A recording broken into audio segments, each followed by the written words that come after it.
I could flip a dollar to $1 million. I don't like to brag, but I'm really on. 3, 2, 1. Anywhere I'm at, turn the city up. 3, 2, 1. I don't like to brag, but I'm really on. It's a new day, days been new. Been a decade since I made it out of rent too.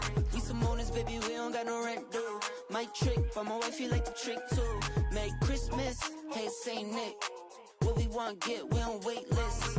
How we got here doesn't make sense. Have patience, that'll make sense. 3, 2, 1. Anywhere I'm at, turn the city up. I can flip a dollar to $1 million. I don't like to brag, but I'm really on. 3, 2, 1. Anywhere I'm at, turn the city up. 3, 2, 1. I don't like to brag, but I'm really on. Picking up the slack, drawing in this prime way, I'm getting to the rack. I do what I want, when I want, where I want, no cap. Put in all work, now I'm getting to the back. 25-8, I got money on my mind. Live life great, but I'm always on the grind. Navy blue tank, I don't wear it for the time. Real hustler, baby, throw my rollie in the sky. Get ready for blast off. Ball pointing cushy, so you know it's berserk. Trevor on the mix, so you know we gon' work. I might leave in one, find a beach and go surf. I'ma ride the wave till I'm out of this earth. 3, 2, 1. Anywhere I'm at, turn the city up. I can flip a dollar to $1 million. I don't like to brag, but I'm really on. 3, 2, 1. Anywhere I'm at, turn the city up. 3, 2, 1. I don't like to brag, but I'm really on.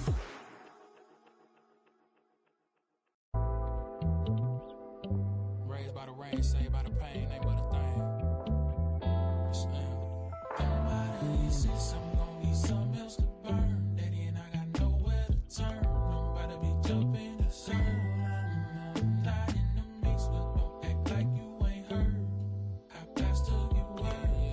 Well, work for what I heard. My peace can't get started. My mind's still on dreams. Soon as my eyes roll open, come good tokens. I've been training myself to add cheese to the picture. Smile go far, self-grace is worth $1 million. My little change to be came a little up. By the time they want the price, the name that went up. Still got work to do, I'm trying daily. Cause don't end up and leave, but I can take it. By now all my demons know I'm praying. By now all my haters know I'm staying. Stack it, flip it, yeah, you know the plan. Feel like I been gave another chance. And it ain't wasted on gambles. Cause I knew I would be this fastest in Pampers. They say that he won't put nothing on, you can't handle. So I just see a few more ships on my map. Somebody says I'm gon' need something else to burn. Daddy and I got nowhere to turn. I'm about to be jumping the curb. I'm not in the mix, but don't act like you ain't heard. I passed to you word. Well, work for the hurt. My peace can't get cause I trained myself to find a center on nights. I went no heated winter. Introspection peace when you let nothing out with inner easy. When you go without for dinner. And I wasn't even a teen yet. I learned that from my jeans stretch. I moderate now more cause I'm eating. Yes, I tolerate lactose where the cheese at. The pace is present. Live in the future now. Can't waste a second. Gotta eat beats when I lack protein. Clean drip, it don't even need chlorine. Stem from the dirty, your knees folks green. I can teach them best. It ain't no situation you can't finesse. Keep your head high, learn what you work for text. Serve 24 until you in your round of rest. Now thanks for eating Southern Cafe. Here's the check.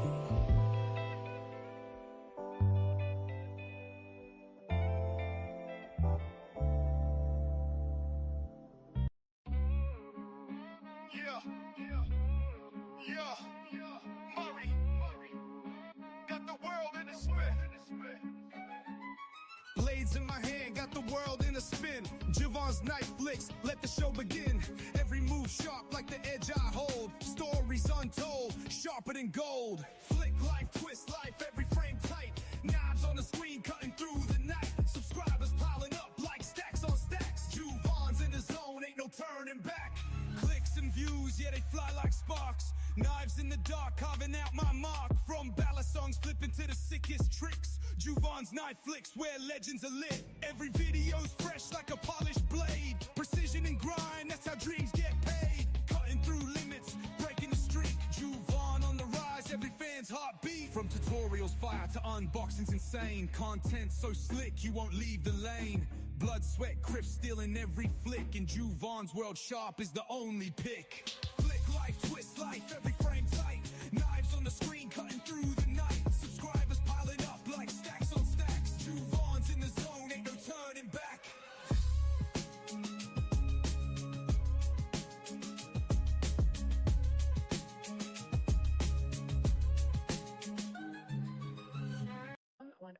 'cause we met a little bit, but are you high on cigarettes? And when that stuff runs out, you're gonna wanna make it. Are you high on cigarettes? Let's watch Juvon's Witness and get high on cigarettes. Let's watch Juvon's Witness and get high on cigarettes. Let's watch Juvon's Witness and get high on cigarettes. Let's watch Juvon's Witness and get high on cigarettes. Do you know that you're right or wrong? Do you know that you're right or wrong? Do you know that you're right or wrong? Do you know that you're right or wrong? He don't smoke them, but he loves it when you do. That's why he's high on cigarettes. And if you find him, you should light him up a few. He's getting high on cigarettes. Let's watch Juvon's Witness and get high on cigarettes. Let's watch Juvon's Witness and get high on cigarettes. Let's watch Juvon's Witness and get high on cigarettes. Let's watch Juvon's Witness and get high on cigarettes. Do you know that you're right or wrong? Do you know that you're right or wrong? Do you know that you're right or wrong? Do you know that you're right or wrong?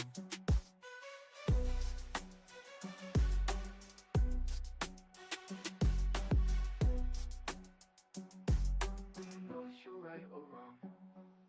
Juvon's night flicks. Come check this for all of the flicksters who can't sleep. The flicksters, the clicksters, all of the late night lames. You're watching the Insomniac sit and spin. If you wanna watch, pull up a chair. The late night flicksters, come gather round. A part of the late night EDC night community. Watching the Insomniac sit and spin. You're watching the Insomniac sit and spin. Watching the Insomniac sit and spin. You're watching the Insomniac sit and spin. Watching the Insomniac sit and spin. I can't sleep, so I tune in to Juvon's Night Flicks. Juvon's Night Flicks. You're watching the Insomniac sit and spin. Watching the Insomniac sit and spin. You're watching the Insomniac sit and spin. Watching the Insomniac sit and spin. I can't sleep, so I tune in to Juvon's Night Flicks. Juvon's Night Flicks.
What is up, guys?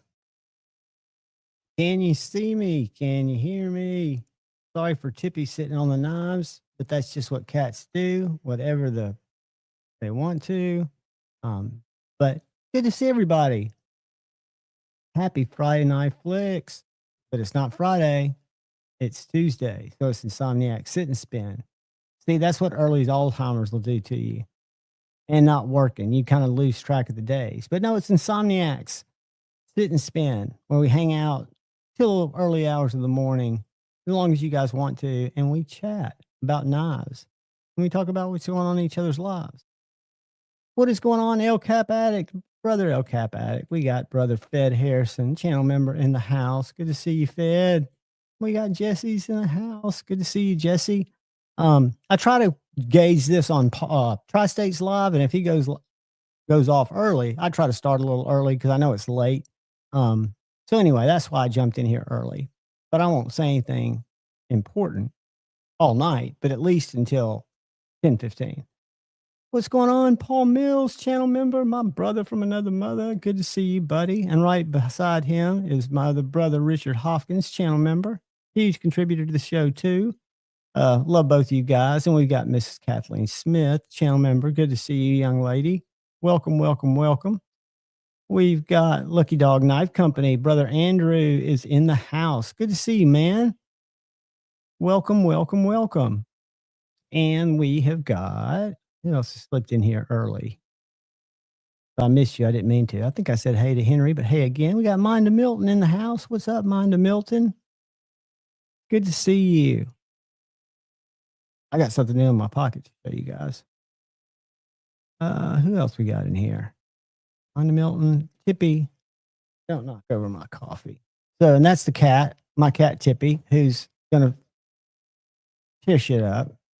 She's going to jump from there up to a hutch that's about 9 feet up, and she'll probably knock everything off the case. But that'll be entertainment. That's what you call content. Crazy cat content. You don't get that everywhere. I might not have a lot to say or a lot of intelligent things to say, but I've got a crazy cat. A stunt cat, if you will.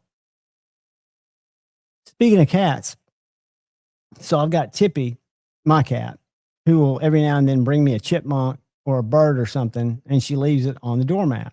She's got a specific place, and she's usually pretty graphic. She'll pose them for me, but I've had this stray cat that's been coming around that I've been taking food out and putting it on the porch, and every night, even tonight, it comes up here, it watches me looking through the door very nervously and eats super quick and then hauls ass. And it does it pretty much every night. And when it gets here, it eats one of the big cans of food. What's up, Jay Cameron? So it's a stray cat that's evidently not getting a lot to eat. So I walked out Saturday, and at the top of my steps was a chipmunk. And I think that little bastard brought me a chipmunk. And I was proud of it. I mean, I hate to see little animals getting gadded out, so to speak. But, you know, to think that it thought of me enough to bring me a little chipmunk, you got to kind of feel warmed by that. Might break your heart a little bit, but it's also kind of heartwarming. But that's Stray Cat story. He's still hanging around. And Tippy's just nuts. In a second, I don't know if you can see the black blob above my head, but in a second after she grooms herself, she's going to jump straight up and leave the frame. And she may come back down. She's got about an 80% success ratio. After that, it gets a little sketchy. And unfortunately, there's Crown Royal on that hutch, so she can't get any grip. So she comes back down. She's putting on a little pole show for you guys. Richard, you should probably be getting it pretty soon, I would think, if it shipped out. Probably get it middle of the week, late in the week. I had to order a couple of weird non-knife things from Amazon. Uh-oh. We've got major problems. What's our problem? Can you hear me still? Yeah. Oh, what's up, dude? I didn't mean to remove you. Tippy just walked right across my soundboard. I mean, sliders went places. She stepped on a couple of buttons that I don't even use because I don't know what they do. So if something goes weird in the audience, y'all tell me. How are you doing, buddy? All right. Yourself? I'm doing great, man. For Tuesday night that I thought was Friday when I first introduced it, I think I'm doing well. Good deal. Did you hear my chipmunk gift story I got over the weekend? No. Kind of warmed my heart. I've been, what is up, 1931 Leatherworks? I've been kind of feeding my mom. One of her tennis buddies had ordered a bunch of weird cat food from Amazon, and her cat didn't like it. And she tried to send it back, and they wouldn't take it. So she gave it to my mom, gave it to me because I've had this stray cat that comes around every now and then. So for the last almost 2 weeks, I've been putting one of these full cans of cat food out on the porch with water.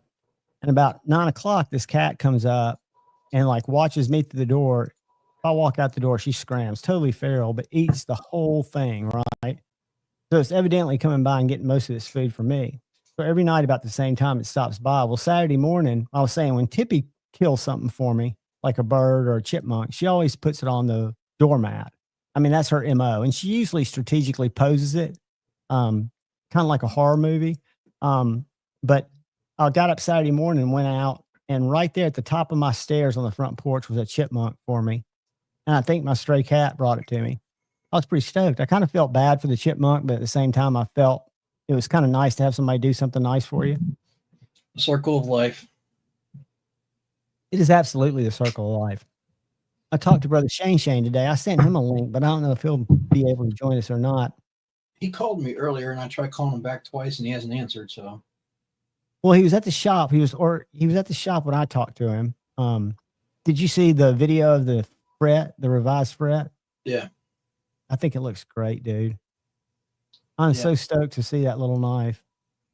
I like the thumb edition of the thumb ramp. It looks much better. He made, I mean, that was his input 100%. And I think it changed the knife. I mean, night and day. I think it gives it even more personality. I love it. Hey, Ron Crow, what's going on, channel member? Sorry, I'm looking at chat. What's up, guys? Sorry if I missed anyone, but hello. Yeah, I called me. I was out mowing this evening, and he called me, and then I got back in, took a shower, ate dinner, and I called him back twice, but he hadn't answered. So, yeah, he'll. I haven't seen him go live, but there's no telling with Shane. I know that. So I ended up talking to him about Sunday night. He just was worn out because he didn't sleep well and was hurting Saturday. So he was asleep Sunday. Yeah, Shane's one of those. I can't do that. If I get behind on sleep, if I get 6 hours, I've gotten a full night's sleep. But I can't do. Shane has told me that he'll go to bed sometimes at 7 o'clock and not wake up until like 4 o'clock the next day. I mean, his body will actually take the sleep. Yeah. I used to be able to do that when I was younger. I can't anymore. Oh, when I was in college, dude, I could lay in bed and go back to sleep like nobody's business. I loved it. That was my favorite thing to do in college, was to sleep when I wasn't partying my ass off. Maybe they two had a coalition. They worked together. Yeah. Well, I used to, when I was working so much, I'd be lucky if I got 1 day off a week or 1 day off every 2 weeks. So that day was typically spent just sleeping. Like I would just catch up. I would sleep for 10 hours, get up, do a couple things, and then go back to bed for another nap. Your job required you to play hard too, didn't it? So you were out. I was constantly on the go. So I mean, I was working 70 to 80 hours a week and on the go constantly. So it wasn't like I was in high stress. So it wasn't like I was just, clocking in 40 hours. You didn't have enough hours in the day. Yeah. That 11 years I worked at the cabinet company, the guy I worked with, Jimmy Helms, super nice guy. We would work our asses off during the day, but we traveled almost every weekend to a big cabinet show or to do a photo shoot somewhere. But he was big into entertaining people, and he was a big drinker. So, I mean, our American Express bill every month was ridiculous, but we would go out, work all day, like at a show in a convention center, and then be out in Las Vegas till 4 o'clock in the morning to be back in the booth at 8. It was just insanity. Yep. And we were doing it with a group of 8 or 9 people and paying for everybody because we were the person trying to sell them our wares so we could write it all off. But it took a toll on my old body. Yep. Put in AA. What's up, Brant? Donzo, Bless Knives. What is going on, my brother? I hit the wrong fucking drop. I hate that. That's just like shooting yourself in the foot. What's up, Donnie? Have you guys, hey, look, we got Kick telling me how to get rich. Well, that's kind of the funny. Not only viewer on Kick. That's the underlying story that we should talk about was that, how, like with some military guys, like especially in like special forces, the divorce rate's so high and alcoholism and stuff. And that was kind of the same in my industry because you're working so much and traveling so much, and that's kind of part of your job responsibilities. You're out there yeah, it's high level, entertaining, taking care of these people, and a lot of them are, you know, I wouldn't say degenerates, but they're corporate degenerates. no, they're rich to the point where they don't have nothing better to do, so what they do is party. And they also know if it's on your dime to go even harder and keep you out longer to try to help their deal be sweeter. They feel like they can drink themselves even. I used to do that at casinos. So a lot of like our trips and stuff like that, it was just, I mean, a lot of the guys end up just turning into same thing, alcoholics who cheaters and all kinds of stuff. It was not a great environment. No, and there are a lot of toxic work environments for different reasons, but for me, that was a tough one. I can remember being so tired that when you get to the bar or the restaurant, you want to drink a couple of drinks just to feel human again and to have a personality after a long day. What's up, Autumn Wind? Of talking to people. You know, if you ever do a trade show, that's why I worry. I thought about Sharif because he was by his booth manning it. He had some help, but it wasn't real help. He was doing all the talking. But to talk to people, and you're really saying the same thing in a lot of different ways over and over and over. Yep.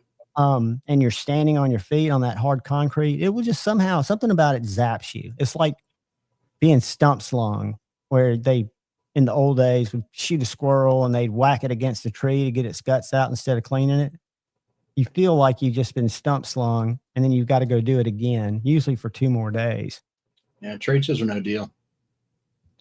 Yeah, Donnie, it is. I mean, I've done it in other industries, but I can absolutely empathize with you guys.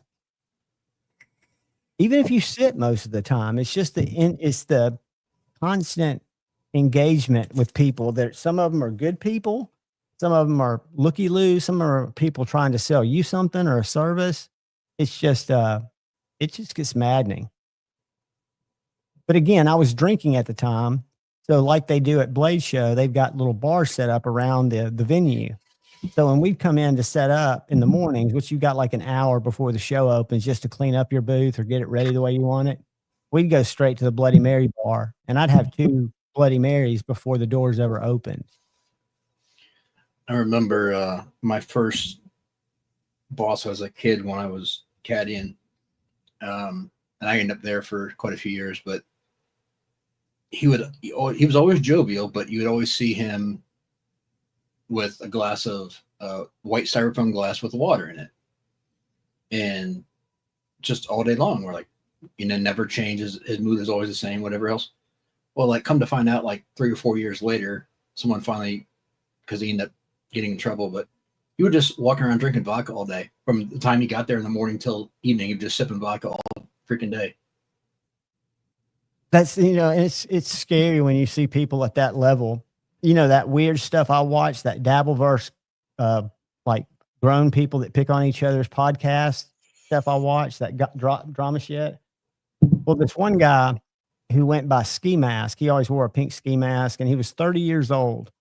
And everybody knew he was an alcoholic and drank too much. And he was having a lot of flare-ups of pancreatitis every time he drank liquor. So he switched to just drinking beer. But the dude was out of control. He passed away like 2 weeks ago from drinking at 30. And he hadn't planned to, because the guy that cleaned out his apartment said he had clothes in the dryer and clothes in the washing machine. So I guess, and I think the story on the street is, and the street's not the street, it's the internet, was he was trying to kick alcohol again, and he wasn't doing it with the proper medication. And it was the absence of alcohol and I guess the tremors or seizures that caused him to pass away. So it's a scary drug that people don't talk about enough. I mean, it's also a great drug. To me, it was social lubricant. I just couldn't stop drinking it. I was one of those guys. DTs are no freaking joke. I had a buddy of mine who he played on the South American tour. He played on the European tour for a while until he got kicked off. But he was a drunk, and he actually got kicked off the European tour because of violations of. That's the key, buddy. And there's nothing wrong with the substance. It's the people. I blame myself and my weakness. Go ahead, Kyle. I didn't mean to cut you off. But he got kicked off European for unbecoming behavior because he showed up to the first tee on tournament one time and just went to the back of the tee box and puked. with fans and everybody there. Well, we used to go play a lot when he was in town, and if we got an early morning tee time, you never wanted to be paired with him because he get out to there. I mean, he hit it great, but he get on the putting green and his hands would just be like shaking like this. He would never make a putt. Would he not wake up and immediately take a big shot or something to keep that from happening? He would try, but never, just didn't work. Yeah. I mean, he would go out and shoot where he would hit, 17 out of 18 greens, never be outside of 15 feet and shoot 71 because he couldn't make a putt. It's like, and still was able to get the ball straight. Oh yeah. I mean, dude, he was phenomenal talent, but how's John Daly do it? Does he not drink as much as people think he does, or has he just gotten his tolerance up so much? I don't know if you saw those videos I sent you of him. Yeah, well, he had quit for a while. He'd gotten sober, and then I'm not sure what his. Maybe it's more of a prop where he doesn't drink in excess as much. He just kind of plays it up. Yeah, but no. So like when you go back to when he won the British Open, he talked about the stories about that. He was so nervous that he couldn't sleep the night before, and he ended up staying up all night and drinking. And before he went out to tee off on Sunday, because it's a late tee time on Sunday, if you're in the lead, he ended up drinking an entire fifth of Jack before he went out for his tee time. Oh my God! Just in the morning. Well, it was early morning, early afternoon, just to calm himself down to be able to go out and play. And just killed it. Yeah, that's amazing, dude. I saw. It's pathetic. It's sad. Did you hear the story of the time he was paired with Tiger, and Tiger saw him in the clubhouse, and he was just wasted, and they were talking, and Tiger was like, they were paired together, and Tiger was making jokes because this was like late. Tiger was going to bed, and Daly was up. He said most of the night, and when they got up to play, they had some peaceful banter, and Tiger was like, "You want to put a side bet on it or something?" And I forget what they did, but Daly beat him by 6 strokes, had one of his best rounds. I think he said he shot a 64 or 65 that day. And he'd been up all night drinking. And Tiger, even they showed his quote. He's like, I don't know how he does it, but he does it well. One of the saddest things I've ever seen in all of sports was when he was trying to quit and John was on the course, and it was in the middle of the summertime, and he was going through DTs, and he's out there on the course just shivering and shaking and sweating. And he actually put on like rain jacket and stuff in this blazing heat, trying to stay. He's out there. I mean, just actually shivering, going through it in the middle of a round. It was in a tournament, going and playing the tournament instead of calling in. I mean, it was horrible to see.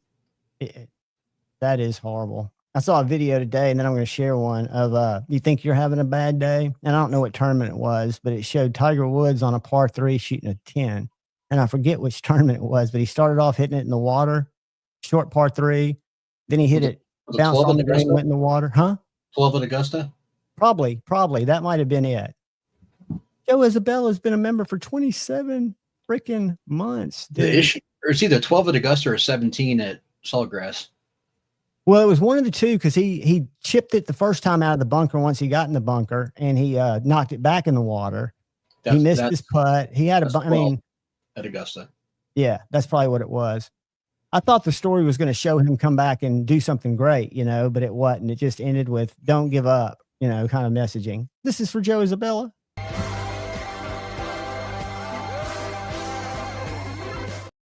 Man hug. What's up, man? Hug. What's going on, guys? How are you, buddy? I hope you don't feel like when I send you the link that you have to be here. It's just if you're bored and you want to jump on and talk knives and tell us what you've probably. Oh, I don't have to be here. Bye. No, I want you here. I don't want you to feel like you. I send you and Shane links every Tuesday and Friday, not because I think being my live. It's just as if you want to jump in and hang. Have you? No, I wanted to be here or not. I had some time tonight. So, speaking of which, John, I don't know if you saw my text message earlier. We may or may not have another guest later, if you don't mind. Not at all. It's 50-50 right now, so we'll see. Hey, any guest of yours is a guest of mine, buddy. Kyle, how you doing today, bud? No doubt 1931 later works. What's up, Paul? The all cap? What do you mean, Terry? I traded for a knife, Ryan, since Blade Show Sorry I didn't get back to you sooner, Ryan. Oh, you go. What's up, Scooter? Check that out, buddy. Red. That's a ProTech TR3 manual with studs instead of having flipper tabs like the Malibu like that. or the Mordax. It's got a thick grind, right? So it's more of a tactical knife. But I really like it. They're about $250. They're not expensive American made knives, but the detent on it, I don't know how ProTech does detents. And the next button lock they've got coming out, I saw today, is more of a not regular. It's a little high end. The Cambria, which Cambria is a gorgeous design. is the what? The Cambria is a gorgeous design. Right, but they're releasing one that's not as bougie as the one I reviewed. And that one was like $600. The one that had the wood and stuff on it. Yeah. They're doing more of a regular one because when I talked to David, this has been 2 years, maybe 3 years ago at Blade Show, and told him how much I appreciated their button locks. He goes, my plan is to have a manual in every one of my models. At some point, you just have to wait. Hey, Geek Machinist, channel member, what's up, buddy? Yeah. And then Ryan, I got over my hate of my Microtech because it's so good. I'm gonna I'm gonna do a disassembly video on it. I've been watching a lot of disassembly videos on them. Because this thing, and I saw a video of Jared's where he's had a little bit of blade play, and it's not, they will and can develop blade play, but you can totally adjust the way it works in the carriage. So you can take out the blade play by tuning it. Yeah, it's really cool. So the way I justified it with my squirrel brain was I'm on Team Hawk. I hope they settle it. But until the courts say, because maybe there wasn't maybe there was enough difference in the stop pin. I don't know. I shouldn't make, what would you call it? Armchair judges without knowing. What's up, sweetie? Hey, Hank. Hank's getting his nuts cut off tomorrow. Ooh. Oh, do they actually cut them off or they go in and snip them? They cut them off on dogs. I think. Yeah. So, He'll be so much better for it. He'll feel so much better. I mean, I can't believe I say that. Because I'd hate to have my nuts cut off. He's got to get calmed down. He's getting really hyper. Oh, I know. You're gonna get him noodles. Yeah, you're gonna get some noodles. Yeah, where they put in the fake plastic ones, so they don't think. Have you ever seen those? they're like prosthetic nuts. They put little like ping pong balls in there. Yeah, and so that way that they don't feel like they're missing something. They can still lick their balls. Yeah, they offered them when Ryder got done. Really? Yeah, but they wanted too much money. I was like, screw that. You can have a little raisin sack. I don't care. I've got a review coming out tomorrow on this. I didn't notice, but if you rub your finger like that on the Microtech, I can feel the blade. Yeah. I probably should have said something about that. I didn't never stick my finger in there. We should. Is that kind of normal out the fronts? Where the blade kind of comes right up there to the end. It doesn't stick out, but I could get my finger in there, probably enough to make it bleed if I wanted to. Tell you something. I'm thinking about doing it tomorrow since I'm off. Is carrying the Aurelia over to our local knife shop and shopping it to Mark at Mark's Outdoors. I would definitely, dude. Y'all have talking to my knife store. I think y'all are the only biggest. He's a Benchmade Premier Plus dealer too, right? Dude, he's got more. He's the only one that's bigger than in numbers, and not by a lot, but then our Knives and More here. Because I said, "Are you the biggest in the Southeast?" And he said, "Well, the one in Birmingham is technically they carry more." Yeah. It's good to have a knife shop around you. I'll tell you, Chef Rocky. I've never seen a variety like he's got Chris Reeves on tap. That's huge. Yeah, that's huge. where I get all mine. So you get to see them and handle them before you. Yeah, that's huge. You guys actually have stores. That's cool. We don't have any of that kind of stuff here. What we have is you'll get the gun store that'll carry they'll carry ZTs or some Benchmades here and there, but they're not. Or some Kershaws. Yeah. Well, he's actually an outdoor store. It's all any kind of hunting, fishing, stuff like that. But he's got a massive knife selection in there. Yeah. What are they called? Mark's Outdoors. Mark's. Yes. Mark's. And one thing about Knives and More, dude, they don't have a website. Vestavia. Yeah, Best David. They got all their shit online. Yeah, he's So got that is a everything. big store. It's one of those stores where when you pull up outside of it, it don't look like it's that big, but once you get inside, it just goes for forever and ever and ever. Well, the little knife store in my town, before I was into knives, I drove by it for about 30 years. It's just in a little strip mall. You wouldn't know anything about it unless you walked in there, and then you walk in and it's a lot bigger because it's deeper and they've got it set up nice. Yeah. You know, they got it set up to display a lot of knives. And I learned a lot about. See, that's the way Mark's is I think he bought a section and then he bought out the rest of the strip mall and just extended his store throughout that strip mall. He's got fishing stuff. He's got just outdoor wear, camping wear, a lot of pew-pews, scopes, optics. Can y'all see it? Yeah. Other people.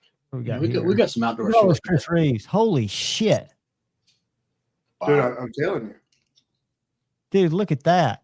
He's got 10 That's a Regal selection right there. You remember, Ryan, you heard how long it takes why my buddy at Knives and More was not a Chris Reeves dealer. Yeah, it takes like it. A Sabenza's like 4 years out right now. Yeah, 6. so he's got all the unique graphics and stuff like that there. And they carry hinderers? Yeah. Mm-hmm. Yeah, Mark's is a hinderer dealer. I know that. Knives and More is not a hinderer dealer. One thing Knives and More, and I bet Mark's does too, is they trade. So this guy's been in business for, I think, 35 years. And a lot of his customers are destination shoppers. They don't all live in Huntsville, right? They come around because he's a knife guy in North Alabama or the Southeast. He's a big one to go to, but he has a lot of, like, he's got a couple of Koenigs up there. He's got a couple of Shiros. He's got, they'll buy certain knives. He turned down my ProTech Magic Whiskers and took my Benchmade Freak over it. He said the Magic Whiskers 2 is the one I meant. The Magic Whiskers 2 is their slowest selling ProTech because people don't understand it. I'm about to do something unique for me. I'm about to put up some knives for sale, actually. Are you going to sell some knives, dude? What you got, Kyle? No, I mean, most of them aren't like anything crazy, but I got stuff sitting here I'm never going to use, never going to carry. I might as well just give a bro deal to someone and try to get rid of it and move on and use it for something I might want.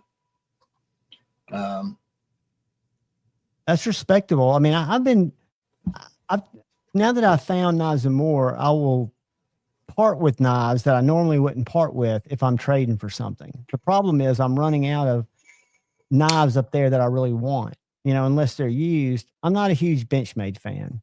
I can't imagine a Benchmade that I want. I do want to review his mini Narrows just to see what it's all about, but there's not a Benchmade that I like. And what's interesting, kind of my squirrel brain, is their 2025 gold class knife it's a smaller knife and it's assisted. It's got purple carbon fiber. What's one of their most popular assisted knives for Benchmade? About the size of between maybe a bug out and a mini bug out. I couldn't tell you. I'm not a Benchmade guy. I'll find it. But anyway, I didn't mind the assist as much as I thought I would because it was a pretty knife. But he said that his wife has one and they just de-assisted it. So it's one that can be easily de-assisted. But I wouldn't. There's no Benchmades that interest me. There are a couple of Microtechs that kind of interest me. One of them is the A-Locks. One of them is, what's it called? The LUT. Even though it's not real comfortable. I don't know why I'd get that. And then they've got some Spydercos, not really fired up on any of their Spydercos because I've got most Spydercos. And then they've got ProTechs. And the ProTech that I handled that I thought was going to be a lot smaller that I really liked, much more than the Vero one, is the Chavez. The Chavez ProTech collaboration. And I haven't been back up there, Ryan, to see how it kicks compared to the Runt. But it is something else. I was seeing if he had any of those hinder or aggressor grinds. Have you seen that, Ryan? I've seen pictures of them on their website, but he may have one or two there now. And that's where what's cool is that's where you find gems is at knife stores. Like I find stuff at Knives and More that's like they've got a lot of discontinued new stock that they get in. And the last time I was in there and talking with him at Mark's was he had some exclusive Benchmades. I can't remember that they had sent him some that was just exclusive to him. Right. And that's what those Premier Plus guys will get access to some of that old inventory, new old inventory. He's got, just for example, I'm sure Mark's does too, but he's got one 15-year-old Benchmade Balisong, maybe not 15, but it's old, and it's got a blue blade. It's numbered like 26 of 100. Just looks like a regular Balisong, no fancy blade. $12,500, no, $2,500. And then he's got some of the new Benchmade's Balisongs. I've never been a Balisong guy, but these actually have Damasteel blades, and they've got kind of not carbon fiber, but kind of a nice looking handle. I don't know what the material is over the tie or the metal or whatever they use. Yeah. And they're like $1,500 for a new one. So there's some Benchmades that get up there. And he did say that he's not Gold Series ones. I love the Super Freak El Cap Addict. I've never owned one of those. Mine was a full size Freak. And the reason I was willing to part with it is I rarely carried it because I've got a couple of Ritter RSK or MK2s, whatever they're called, Doug Ritter's knives. And even though it's more Griptilian, it was very similar. And I'm a knife addict, so I wanted something different.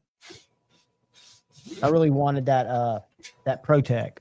I wish it was a hologram. Those Benchmade Gold Series, John. Does he have any of those in there? He has a bunch. I know he's got the 945, which is last year's, the blue one and blue carbon fiber. And then he's got this year's. And then he's probably got some older ones too.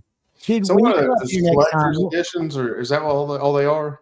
Yeah, the gold class, I think they do them once a year, right, Ron? They just do, right, Kyle? They do one gold class each year. It's like an annual deal. From my understanding, yeah, I'm not.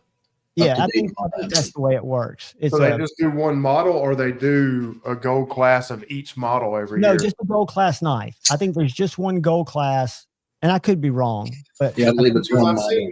Because I've seen some like the Griptilian that was gold class. Oh yeah, they've probably done them, and what you'll see is like, and I've seen one of those. I was wrong. The Benchmade 945 is 2022, so they don't sell. Like you might find new, older ones from, the late mid 2000s. You never know. The only reason I say that is when I got into the hobby, and this is probably after I'd been in the hobby a little while, because I'd bought my first over $100 knives, but I was down at St. Nick's Knives, and I bought off the shelf this knife, which is out of production, and it was on sale. It was new in the box. It was probably 2021, 2022, and it is a first production mini loco. So not only is it discontinued now, but this is a new first production that happened to be in a knife store because they didn't sell a lot of them. Yeah. So that's why going to places like Mark's or Knives and More, or just if you're ever traveling for business and you come across a little knife store. I remember we were up in, we'd gone up to, what's it called? LJ, Georgia with my buddy, where we used to stay for Blade Show, but we were just up there with a bunch of guys having a guys weekend camping and doing shit like that. And he's got a cabin, so it wasn't really camping. But we went through this little town that's around there, and there was a pawn shop, and we were just walking around and happened to walk into it.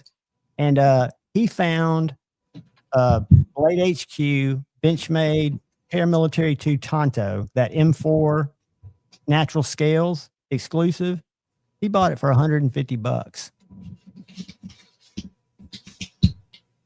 I mean, you never know what you'll find. So my point is, even though you get online and you see knives that you don't think are going to be available anywhere, some of the smaller retailers or some of the stores, the brick and mortars might have them. It's amazing what they have around there.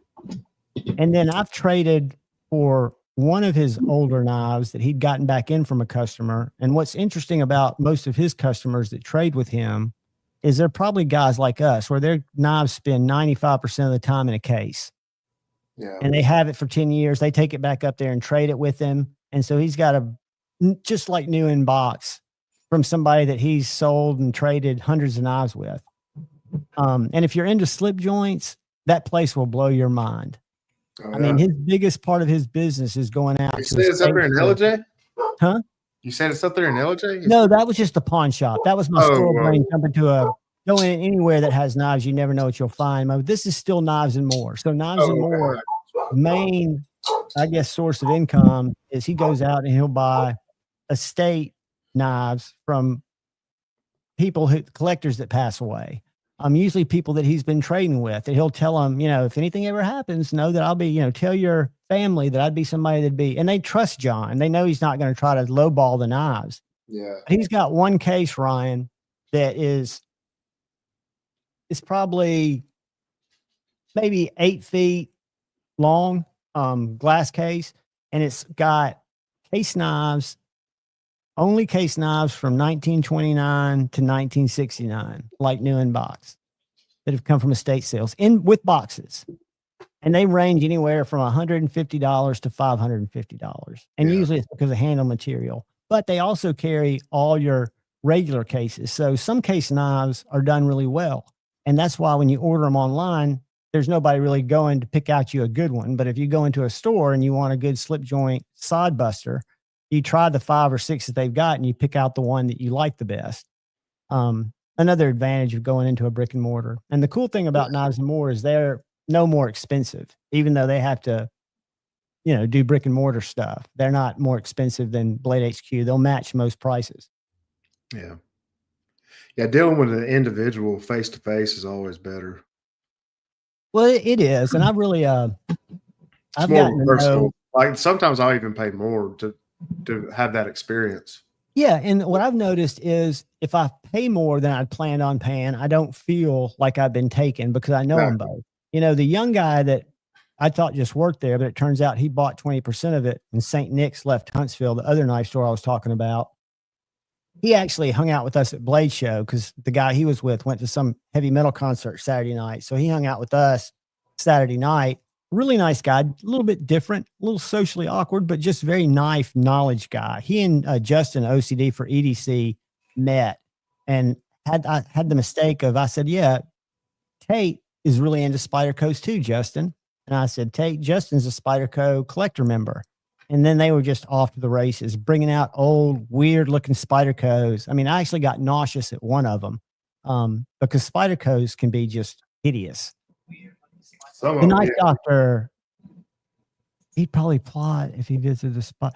Oh, I'm not familiar with him, but if you are familiar with him, I would love for him. I'm going to do some more content. I told my slip joint content, nobody watches it, probably because I can't convey excitement or knowledge because I don't know enough about the history of the knives or the things that people that are interested in an older knife can talk about or would want to hear about. But I told him I would like to come up there and do a video just kind of showcasing that case, not taking knives out necessarily, but just having him talk about how he approaches what I consider to be one of the largest collections of slip joints I've ever seen. He had this one roll dude that probably had 100 cases in it, and every one of them was the same color of stag. But it ranged. I mean, the knives were all different. The thicknesses of the stag handles were all different, but they all looked like when you saw them sitting there in the case, one of those rolls, the color pattern was consistent all the way across. And I mean, it was one guy's collection, that probably collected it for 60 years. Yeah. And then held on to it for 40 before he passed away. So really cool stuff. And again, the custom stuff he carries some driver defense. He carries some McNeese, but I think those are used. I don't think he's reached out to try to work with them. Because I learned something about the knife business when I was over there, how retail works. Because I was trying to get him hooked up with a couple of brands that I really like, but they're small boutique brands. So they're not really set up like some of the bigger brands, like the Benchmades, the Spydercos, and the Protex to work with the dealer. So dealers have a specific margin that they look at as their minimum. And it's not because there's store space. I kind of got it mixed up because I was like, well, the company that we were talking to that had a lower margin by about 10% of what they like, wasn't requiring them buy anything. Tell us what you want, and within reason, we'll send it to you. If you don't send it, if you don't sell it, send it back to us. See how it works. A really great USA manufacturer. And the whole thing is, when I was talking to Tate after we left, he goes, it's going to be hard for me to convey that to John, because when we look at store space, it's not the overall square footage of the space, it's how much cabinet space we have. And what each knife that we can display, the return, and how that, I never thought about it that way. And you think about it, if you can put 3,000 knives under glass, at some point, if you're going to be effective and, maximize what people are buying and where you can make the margins that pay the bills, you've got to look at that stuff. And I would never, I'm sure there's a bunch of software that helps with that. I thought you were about ready to pull a Shane there, Ryan. You grabbed your shirt. I thought you were getting ready to yank it over your head. I would have sent you a super tip, but it would have just gone to me. Oh, Chicago 23. What is up, buddy? I haven't seen you in a while, my friend. Mad Yako, channel members in the house. Who have I missed? I've been talking to you guys. I've not been engaged in the chat, but I'm never really that engaged in much of anything. I finally heard from Shane today. Did you? I talked to him this morning too, or about 10. Did you see? Let me show y'all something. First thing I was going to show you is this. This is just a little comedy break. Let me share it. This is for Kyle. Damn it. Saw for a little bit during the Pro-Am. What do you guys? What's it doing? What's it doing?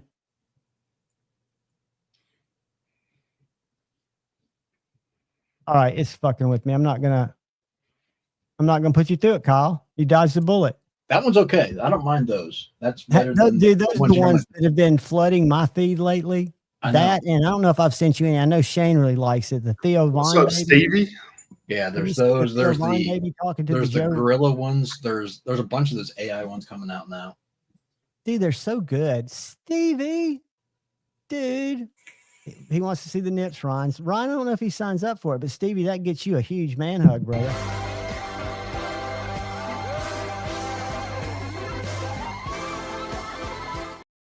It's going to cost a lot more than $5 to get this shirt off, boss.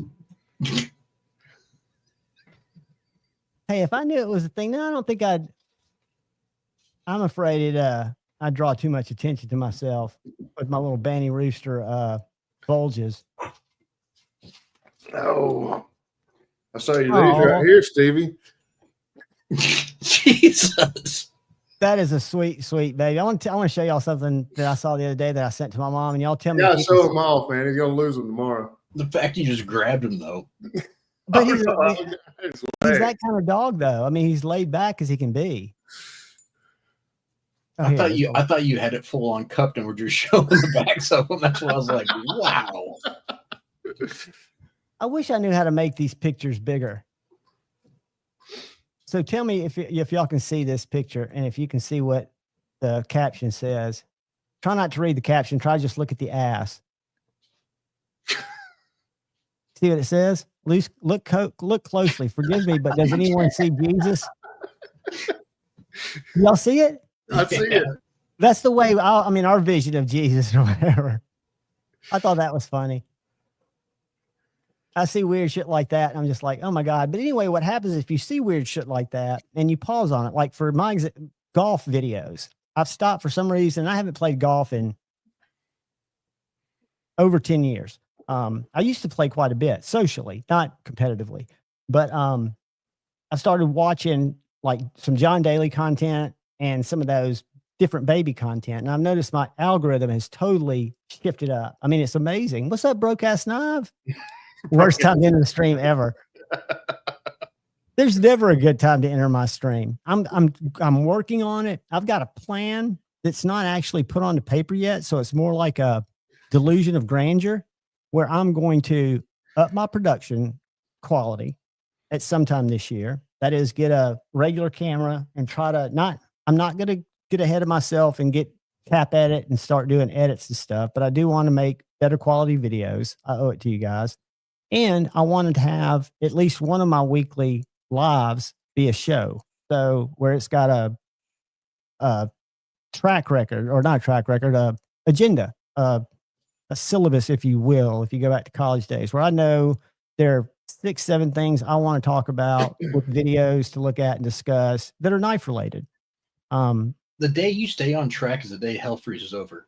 That's what I was Kyle, what thinking. you guys don't realize is when I managed 38 people, $4 million in revenue over 5.5 offices. And if I have my shit laid out, like on paper or in my phone, what to do, I'm never late. I'm one of those people that's like 5 minutes early and then will wait and never be 15 minutes casually late. I will walk in right on time.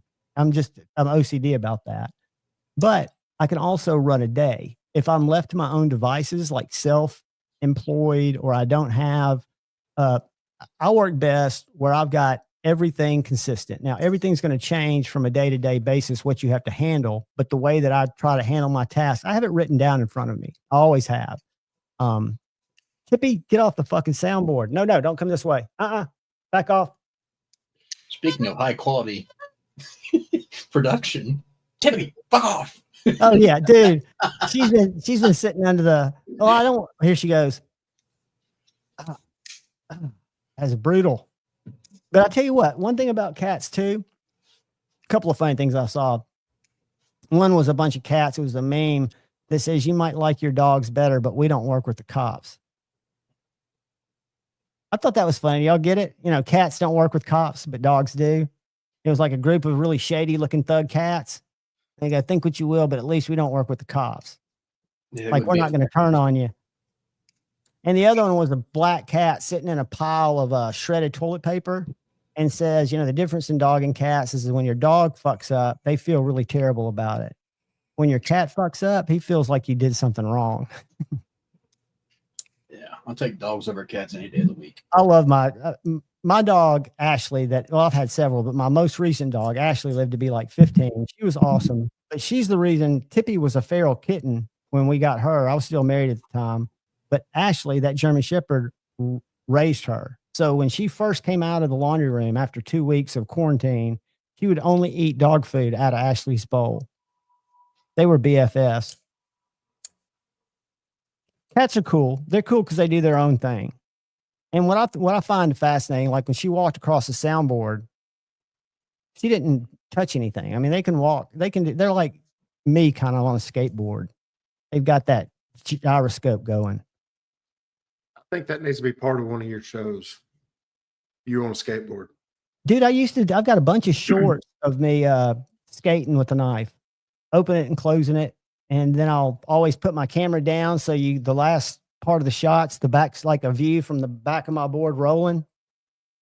I used to do quite a bit of that. To be honest with you, since Grateful Panic broke his arm in the church parking lot right up the street, which I shouldn't hold his girly fucking skill set. Nothing against girls. There's some great girl skaters. But his wrong-footed skating lack of skill, I shouldn't hold that against me. But at the same time, I don't want to break a fucking bone. But I swore that I wouldn't quit skating until I couldn't skate anymore. So I really haven't lived up to my part of the bargain there. I haven't skated probably in 3-4 months. You can't afford to break a bone, John. You're at that Well, I can't. Well, right now I don't have deprived state in life. That's true. Right now I don't have insurance. So that's another thing. By not having insurance, I'm less likely to, but knock on wood, through my wrestling career, since skateboarding, starting in 1976, I hyperextended an elbow wrestling. I've never broken or chipped or cracked even a bone. Never once. I've had stitches several times, but knock on wood, I've never broken a bone. And I've hit the ground hard. But when I fall off a skateboard, I've got this rodeo clown technique where I used to try to fight the ground. And I learned that you just got to tuck and roll, stop, drop, and roll. You're kind of like James. You just fall different. Well, James sounds like he falls kind of like a sack of potatoes. I fall like a ninja. Not like a ninja. It's not that controlled. It looks really funky, but I just let my body go where it needs to go. I try to keep my arms close to my side. I know I always get road rash. Road rash is the downside of not trying to stop your fall or control your fall. But if you try to control your fall with your hands or with anything, you don't realize how much pressure you're putting on your tibia, your fibia. You know, you can break shit just trying to brace yourself. Where if you just tuck into it, if you're wearing a helmet, which I always do, you're going to roll it out. And yeah, you're going to have a fucking shitty shower for about a month, but you'll be fine. Ooh, dislocated your collarbones. Richard, I was playing football with my little buddy, Jay Nelson, and we were probably 9 years old. And I hit him just right. He caught a pass and I broke his collarbone accidentally. It didn't come through the skin, but it was poking up. That's one of the nastiest accidents I've seen is a compound collarbone break. Just Oh God, let me see if the skin. That's nasty. Any bone coming through the skin. Yeah, but it's weird when it's right there by your face, neck, your head. Yeah, I can imagine that. Let me see if I can find thief jumps second floor mall. Oh, the one that just came out recently? Yeah, have you seen it? Oh yeah. Here it is. Yeah, like he jumped down like an ice skating rink. There's that one, and there's also one in the mall that the guy tried to walk away. He stood up, and his legs just went. Yeah. This guy's brutal because by the time the video's over, you can tell both of his are compounds because the ice is covered. This guy's doing a commentary of it, so maybe we won't get struck on this one. He could have jumped anywhere, but he jumps onto the frozen ice. Yeah. Why would you not drop the glasses and just keep walking? Because why would he steal? Well, yeah. I mean, why the stealing? Well, some people are going to steal, but you don't jump off of. I mean, you don't put your life at risk for something stupid. I want to get to where he's hanging up there because what he did too, he messed up by So video appears to show some gruesome. He messes up by swinging. He didn't go straight down, and here we go. Even if he went straight down, he's stupid. Well, he did a little swing. There was an eyewitness who told us all about it. He took this video that you're. I want to see. There's a video of him actually falling. All right, I'm going back. You get what you deserve. I think it's poetic justice. I mean, I really criminal fail. I mean, both of his poor legs. I mean, again, I've never broken a bone, but I'm sure it sucks. And I sure don't want to break one and get billed.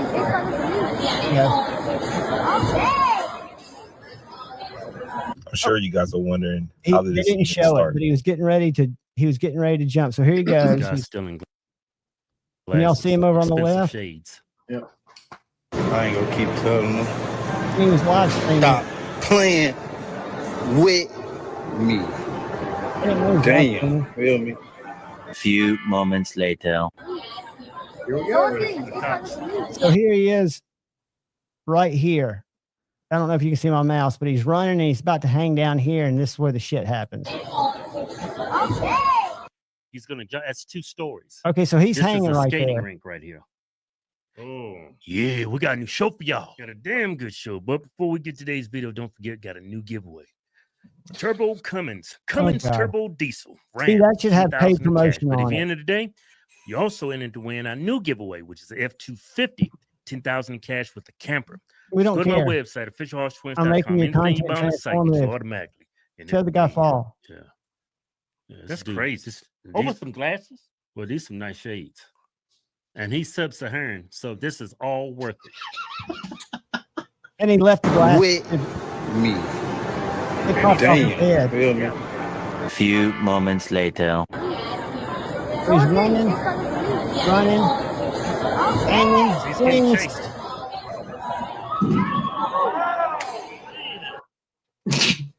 See how those legs are sitting? Just crumpled like a lawn chair. Yeah, but watch before the video's over. It's like they're both must be compounds because it gets red down there.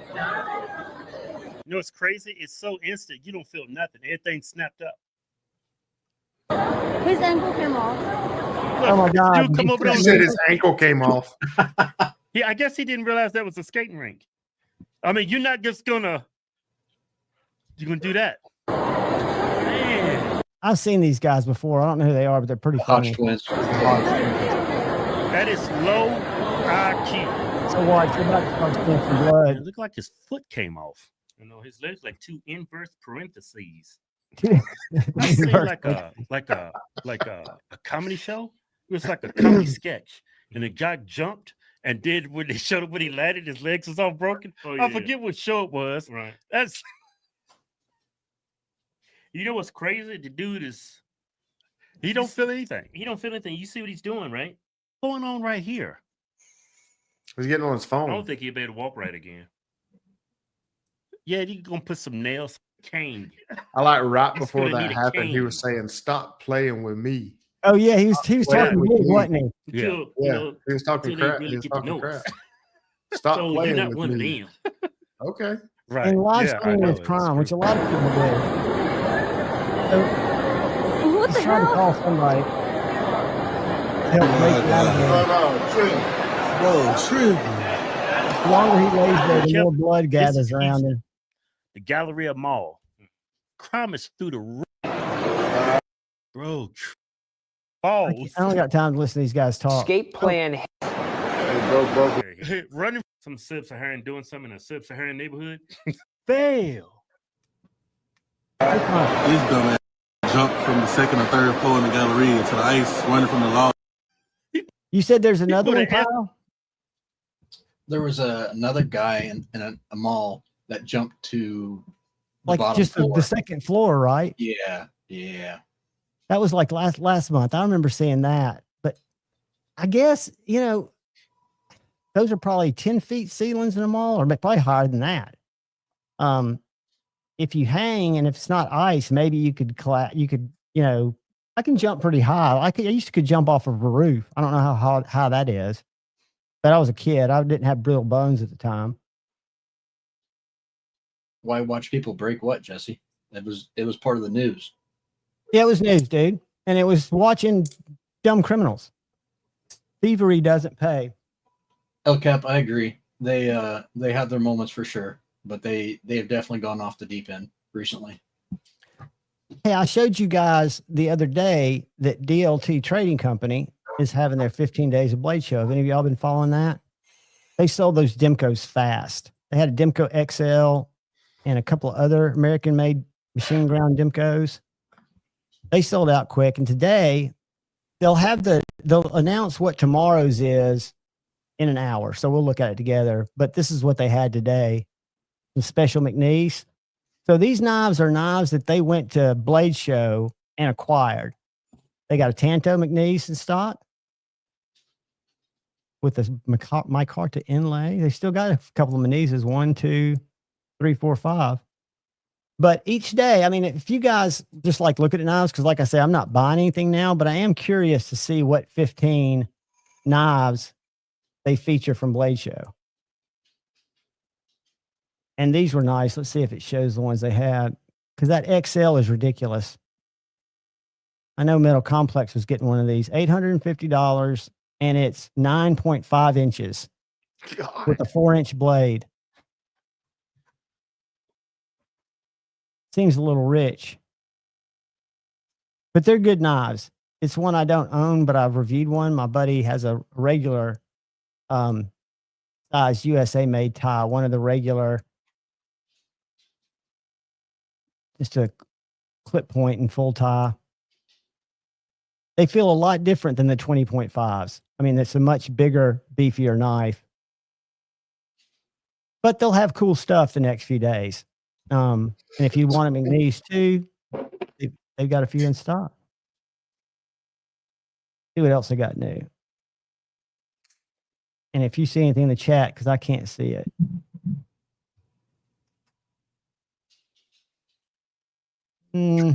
Nothing else. Have y'all seen the new Jack Wolf? I've heard the cheap one. I've heard amazing things about it. It's $69.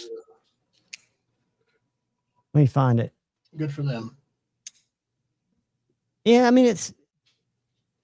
I'm when I look at just Rough saying, Rider, I these don't care it's either the way. price is a Rough Rider, and it looks like the sharpening choil. Everything looks just like a Jack Wolf, except it's 14C, and the handles are even nice. Gateway. It's called the Gateway series. I mean, from pictures, it's not a bad looking knife. I saw it in Blade Show, dude. I'm telling you, it's the action, the walk and talk. I'm sure the same OEM. I saw a knife, guys. I didn't take a picture of it in Kaiser's booth. 2 slip joints that they had. It's the only time I've seen that colored bolster that Jack Wolf has. They looked identical. Not the design of the knife, the fit and finish of the knives. And I'm thinking, no way. It's not. It's not Kaiser. I mean, I don't, unless they would switch manufacturers, I doubt it would be, but I doubt it too, but I've never seen that dark titanium. But I think whoever the OEM is probably making this lower grade because they look the same. I mean, so many features are similar. Hold on, let's just go and look at all of them. It's one blade shape, so they're doing it the same way. But you know, they have the what's up, $5? The $199 version that they did, and then they brought this. Let's go Gateway. I'm not going to look through all these knives. They stay in stock longer. Have y'all noticed that? They've been doing that for the last year. Yeah. Well, the market gets saturated, right? Well, it does when you flood it with a new knife every month. But these sold out instantly. Did you see they were all gone? Why won't this go away? Because they're right back here. Here they are. Well, I mean, at that price point, yeah, I think that's look at that one, dude. Yeah, it's ugly. I think it's ugly too, but it looks like a more expensive knife than. If I look at that in a Rough Rider Reserve, that's not a good example. Let me go back. Let's find rosewood, smooth bone, carbon fiber, canvas micarta. Let's look at canvas What's micarta. up, 5-door? I guess it looks kind of like a Rough Rider, doesn't it? Now, I don't know. I didn't recognize the reviewers who reviewed it. It didn't look like the normal Jack Wolf contingent, but they were very, very impressed with it for the price. I think the thinness and the walk and talk, allegedly 14C. I love their choils. I've always been a fan of that sharpening choil. I think it's flat ground, not hollow. Let me see. Nickel silver, belt satin. It looks flat. Yeah, it does look flat. 5859 HRC. Is that good for 14C? We don't even know if it's 14C. It's okay. I mean, it's on the scale, middle range of production quality. But I was interesting because am I hallucinating, or didn't they release earlier this year a series that was $199 that didn't have the fancy packaging, and also, but didn't they have another knife that wasn't maybe the Gateway but a midline? Yeah, they originally started to do a budget line, and it was $200 instead of $350 or $300. Right, which to me didn't make sense. Right, and they got roasted over it, and then they ended up going to this route. So okay, so this is an either or. That makes sense. At least that's my understanding. They might be making both of them, but yeah, it was not a welcomed surprise at the $200. It was kind of a lot of. I remember I ribbed on it. I mean, because it wasn't saving you that much. What, $50? It was at least $100 off, but it was considerably. They were $199, and a Jack Wolf is, I guess you're right, $289 or $299. The other store I like to check, they're not doing anything fancy, but they get in new stuff that I don't see often. It's River's Edge Cutlery. Don't know if y'all shop there. I'm a big fan.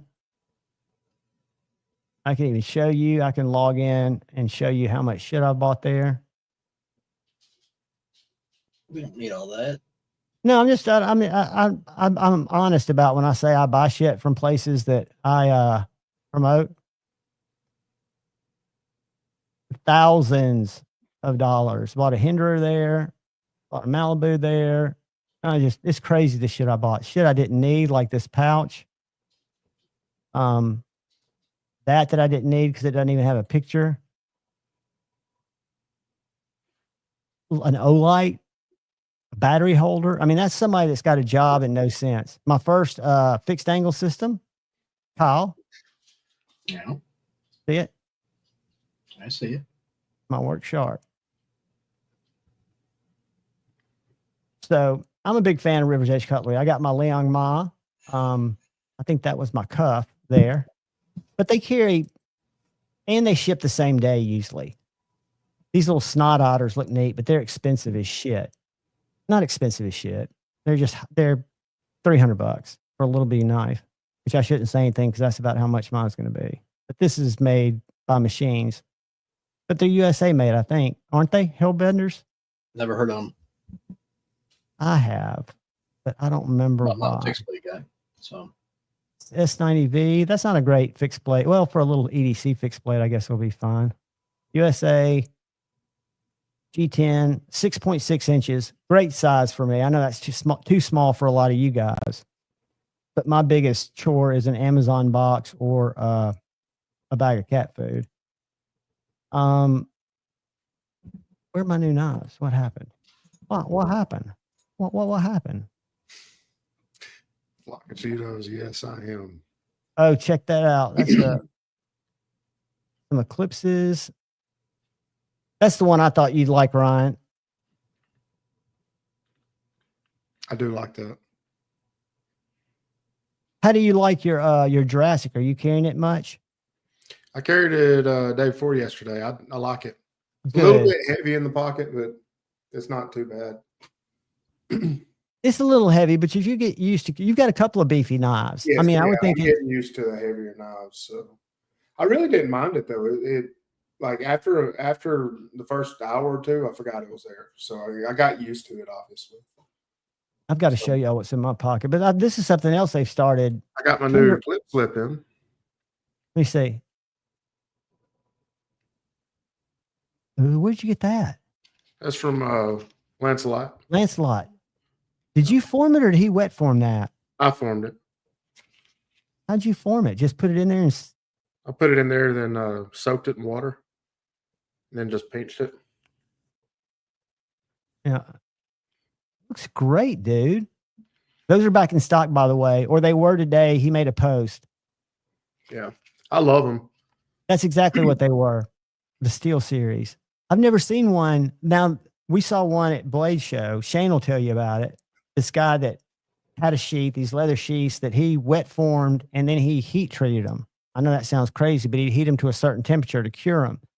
Well, they clicked.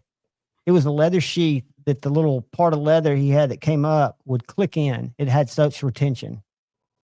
It was amazing. Yeah, I've had several people on YouTube. I guess they trolls or whatever. They're like, "Ain't no way you getting the knife out of that."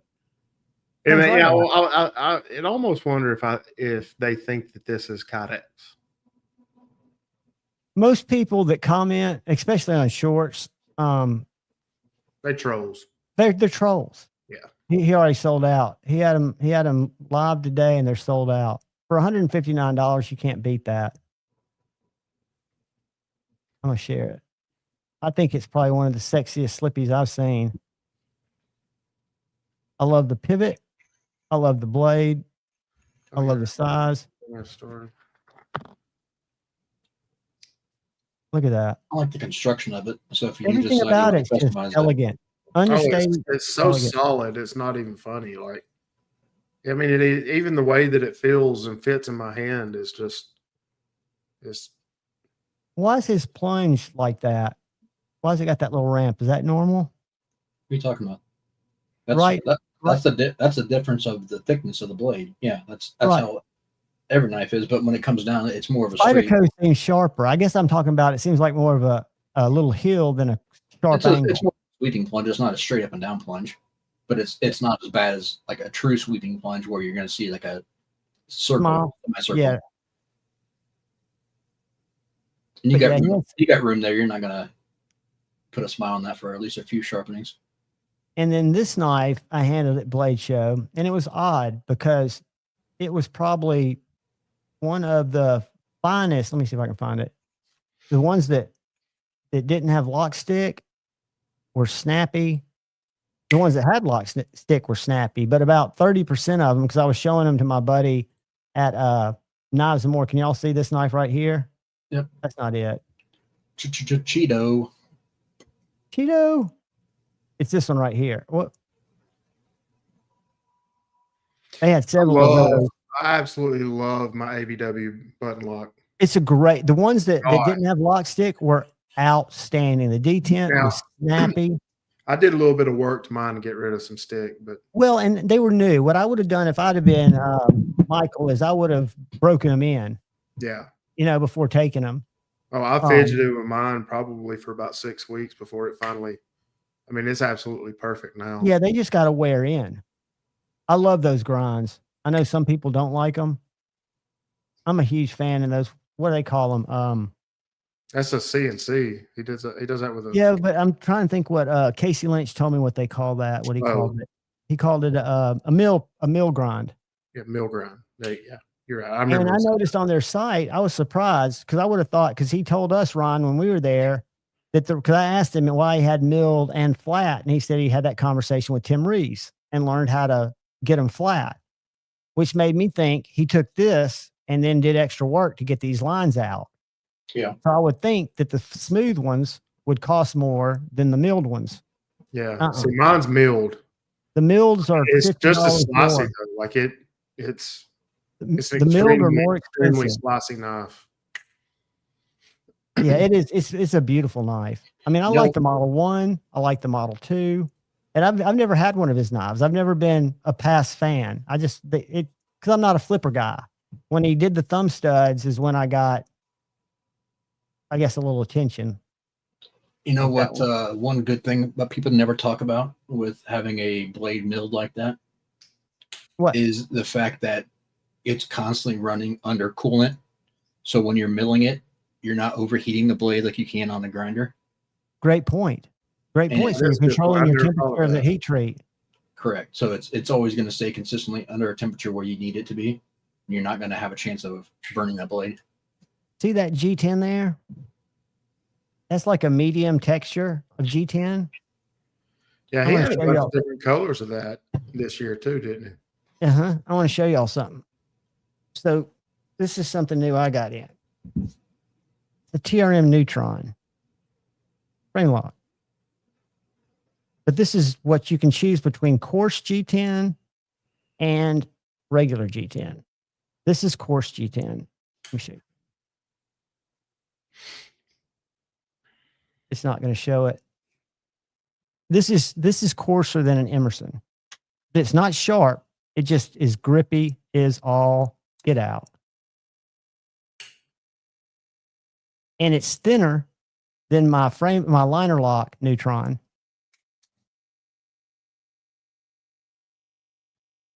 They're my favorite company. They're killing it. And they put a Bulldog clip on it. So the clips aren't interchangeable between this Neutron and the old Neutron. So old Neutron, I say old, they're still making them. The liner lock Neutron, which is great. I don't know which one I like better. Has a clip like that has screws on each side of it. And these are in line. But they're the same knife, just different constructions. And they're also going to let me, which I thought was really cool. They did a new blade hole. Ryan, remember the big blade hole on the Bulldog? Yeah. That was wrong. Hold on. How do I make that go away? Remove from stage. So that new big hole, they're also making their nerd a little bit bigger and putting a big hole on it. Son of a bitch, you took me off. Oh, did I take you off? There, I did it. Oh, thank you. We're Thank good. you. I was going to tell him, but I couldn't stop laughing, Kyle. I thought you were laughing at something else. I didn't mean to put you in timeout, brother. That's okay. Put you backstage. What's up, 5-door? Yeah, milling lines. That's what it's called. But they've got a couple of other cool things coming out. But anyway, I said, are y'all going to sell Bulldog blades? And she goes, we haven't thought about it, but we've had a few people ask. And she goes, if you'll send yours in August, I'll swap the blade for you.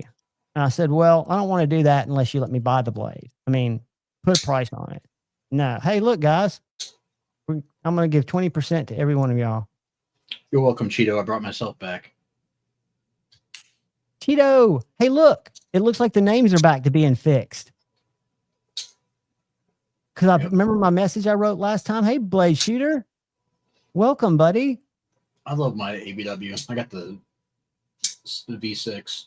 Blade Shooter, I get it 100%. I would not even look at slip joints for the first 3 years. I got into them for a short while and luckily got out of them. But I get it. I like to fidget too. It just got to be, I started seeing them around so much. And I was just, they do cut good, but Yeah, I don't see any need. This is a knife of a bygone era, unless you just like them for nostalgia, or you like to cut your fruit with a slit joint. And if you do that, you definitely don't need a $350 imported one. No, you sure don't.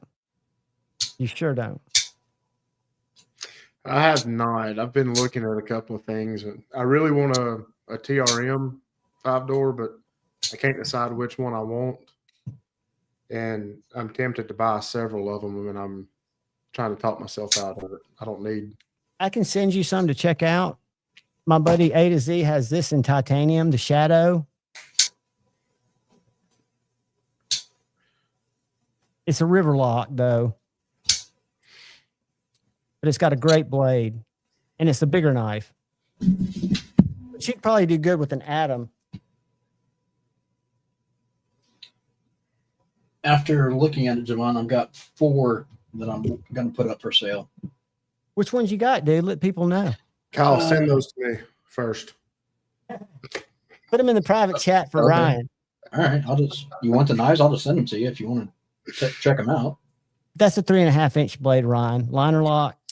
I think, yeah, that's one of the ones that I looked at. I looked Now, at it's the a thin Bulldog. knife. It's a thin knife compared to your Strider, but it's great for boxes, for cutting down cardboard, for slicing stuff. It's on washers, and it's just exquisite. All right. I'll show them, but Ryan's got First dibs. First right of No, if reservation. somebody wants to go home and buy them, they can. I was just messing with you, Kyle. But if I do see something I want, I will buy it, though.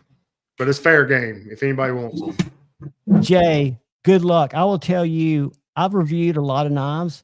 That's my buddy A to Z phenomenal knife. EDC has that knife and let me review it. I've got a review on my channel. It's the finest knife I've ever handled. More so than the FSD, more so than any other knife I've ever handled. Is that one If of those I had Chris money, Brown knives? the Cortex XL. Have you seen it? No. I'm going to show it to you. It's phenomenal. And Geek, the guys that I know who do it, as far as for knives, definitely are using coolant. So ABW, Steingraber, Brown, some of the guys that are actually using the Koenig are actually using coolant. Now, does everybody? I can't say that, but a lot of the knife guys who are reputable do. Oh, yes, That's I have you. seen those, John. That's you, buddy, because I'm going to tell you something. This Yeah, the lock Cortex bar, XL's great material. yeah, I don't know if there's anything better, Kyle, that I've experienced.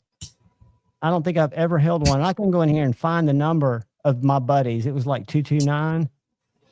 I mean, But it could be better, but it's damn near up there. But is there another knife that's done better? It's got an adjustable detent and an adjustable lock pin that's just weird. I would never adjust it.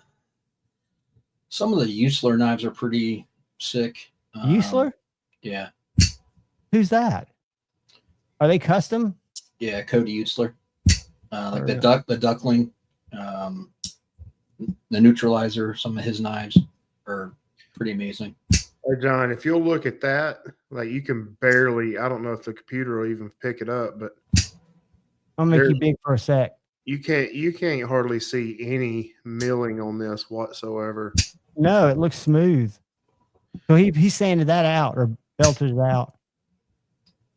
No, you can still see the milling on it in person. I can't get the camera to pick it up. But just barely? Oh, I mean, it's very vaguely on there. And you can kind of see where how he's it's being milled.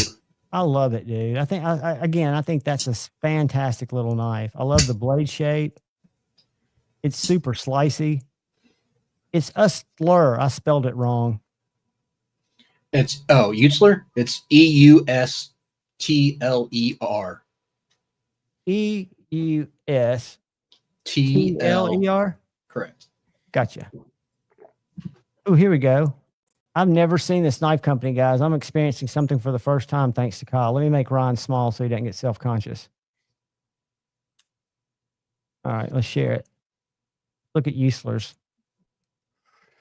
Yeah, he makes some gorgeous knives. So are these like handmade knives? I think he's doing kind of like production runs, but they're kind of like a Brown, where I mean they're not a handmade, like a custom, but they're He's got some CNC going on. It yeah, looks they're like not a production, like just coming off a line. insert lock duck. I wonder what he's done with his insert lock. Have you handled one, Kyle? I've had one come through, but it's not the inset. It was a frame lock, I believe. And I can't remember if it was a duck or a neutralizer. I get Chris Reeves vibes. He's got several models. That's a beautiful knife, and it's less expensive than a Cortex. The Not all of Cortex them, to me, though. Some of his get up there because he does some fancy ones too. what did it to me on the Cortex was the action and that little internal frame lock or whatever, how easy that access is to it. Yeah, Paul, that's the only downside with Brown is none of the steels he has done have ever been truly up to what I would like him to be. But the quality of the actual product itself, as far as fit and finish, they're great. I love the knives. What's his main steel? I forgot to even think about. He does 154. He does Magna Cut. There for a while, he did 20 CV. So what would be the, if you could wish it to be different, what would you? Well, these are 850 or were 850. The Cortexes. Yeah. So Paul, I why thought do they you were think higher this than guy that. don't do his Magna Cut like ABW? Because he's running it soft. He's running CP and it. Magna Cut blade. Oh, so that's what he's doing. He's soft running it. Yeah. Okay.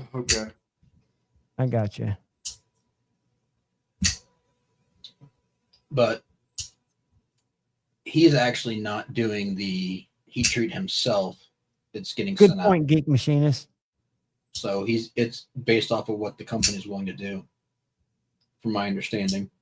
Paul, those knives, Paul sent me his FSD or his mini FSD to check out. That knife was amazing. And I think for anything we cut, I think 20 CV and Magna Cut are fine steels for that knife. Granted, we'd all like them to be, heat treated more to what they're supposed to be. I sharpened, where'd I put it? Did I leave it? Oh, before I forget, Ryan, let me show you these knives. First one up, since 5 doors here. The Ooh, that's a concept, right? Yeah, it's a concept Simon. This is the Edgy Blade Works design. That The same one that did your tipper. Yeah. So that one's going up. This one's going up. A Alliance design Kraken Matthew Christensen design. The copperhead version of the copper carbon fiber. That's pretty sick. Is that just a reset? What do they call that? A conceal frame lock or a bolster lock? Yeah, it's a frame lock, but it's. And what do they call it when it's behind the scale like that? They call it something different than a frame lock, like a conceal frame lock or a subframe. But this subframe. Is that the yeah? But this really technically isn't a subframe because it's more of a. If you can see, it's not actually writing underneath of it. I mean, it's part of a. It's still part of the scale. Just that's an inlay. So, that one. This one may be going to Paul, but the Mordax with the milling. That's sick, dude. And the OD green. That's sick. I like that one. It's a great knife. I've got just a regular Mordax. And this one, which is still brand new in the box, take out the plastic. The ATK Halt. What made you not love that one or take it out of the box? That's what's his name? I always forget his name. Lewis. Short guy. Lewis's knife. I don't know. I didn't vibe with it. It's a cool knife. It is cool. Purple fat carbon. It's a really good knife, camo Ron. carbon. I've handled that knife. He had them at Kevin's booth last year. He had a few of them when they were prototypes. It's best tech, right? Or is it? I don't know. I think so. I like 20 CV too, Paul. Hey, Matt, that's right. An inset lock. I got a knife I did a review on the other day. I'm giving it away Sunday. Any of you channel members stop by. But it is the Concept Hira, Hira. And I thought it was just a regular frame lock. I'm going to grab it because I got to show it to you. So those are the 4 that I'm going to move. If anyone's interested, hit me up. Take a private chat, Kyle. I'll work out a good deal for you.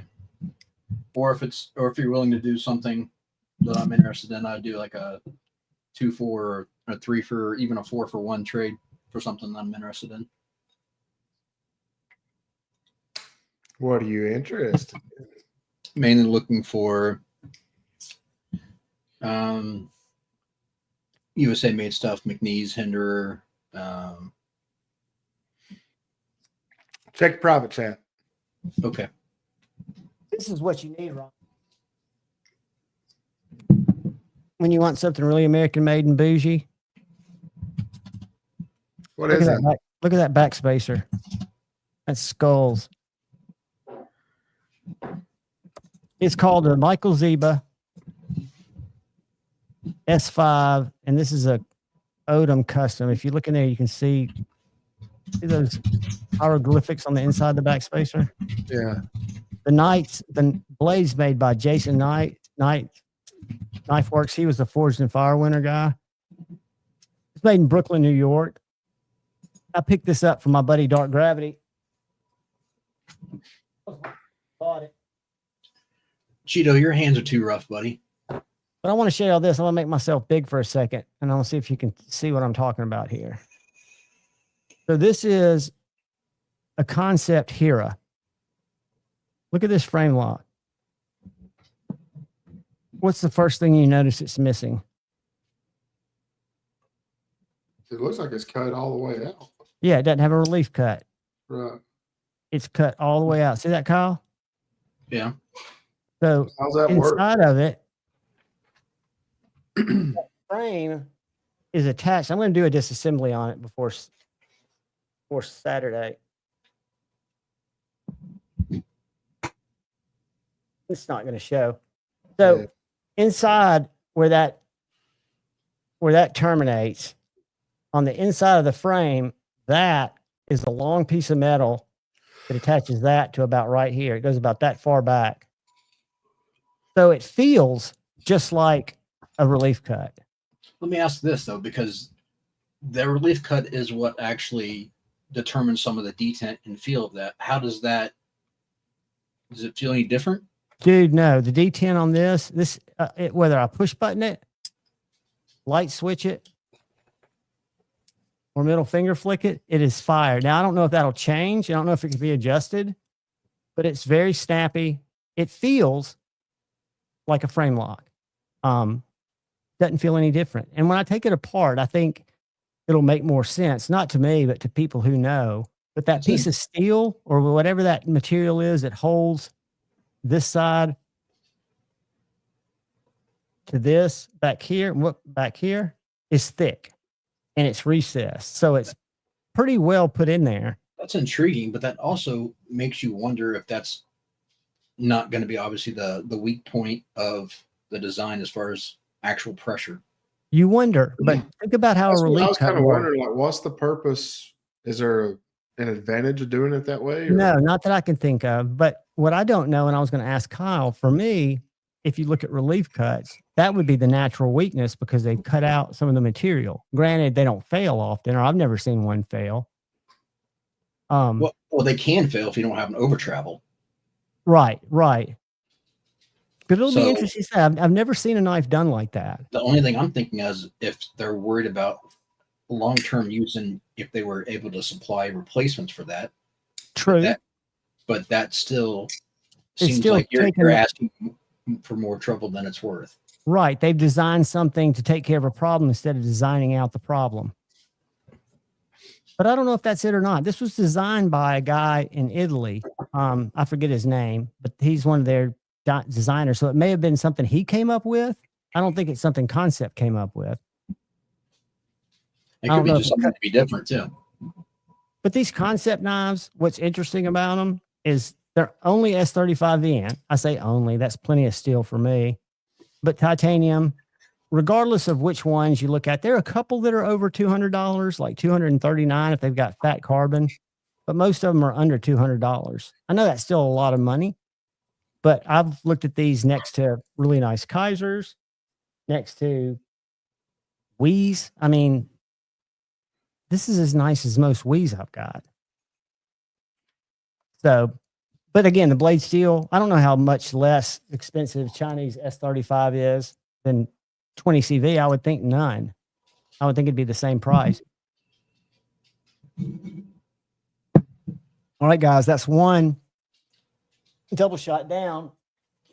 Means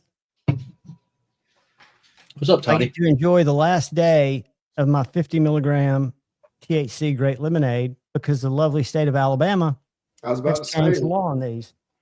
As of today, Alabama dropped the hammer on THC this past week. Alabama's. I'm going to move, man. We need to, in the very But no. bottom right corner, we need to get a little heartbeat counter for Javon as he goes up and down through these streams with his double shot, and his THCs, and his mushroom gummies. Stage. There we are.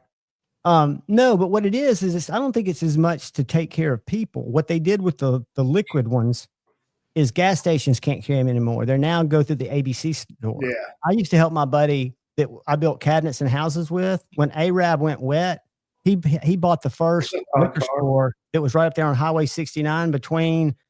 It was the first one on the way out of Athens, and people would come from Coleman. It was the closest to Coleman, so he was killing it. Called the Beverage Warehouse. Is that so bad though, being regulated though? What's that? That's not that bad of them being regulated, because the gas station, anyone can get their hands on one. Well, if they're carded, no. What that means is a controlled pour state. The ABC thing. What's weird about it is, yes, I don't mind it being in the liquor stores. I don't mind going to the liquor store. The other thing is they're not letting you make it over 40%. They want it to be 10%.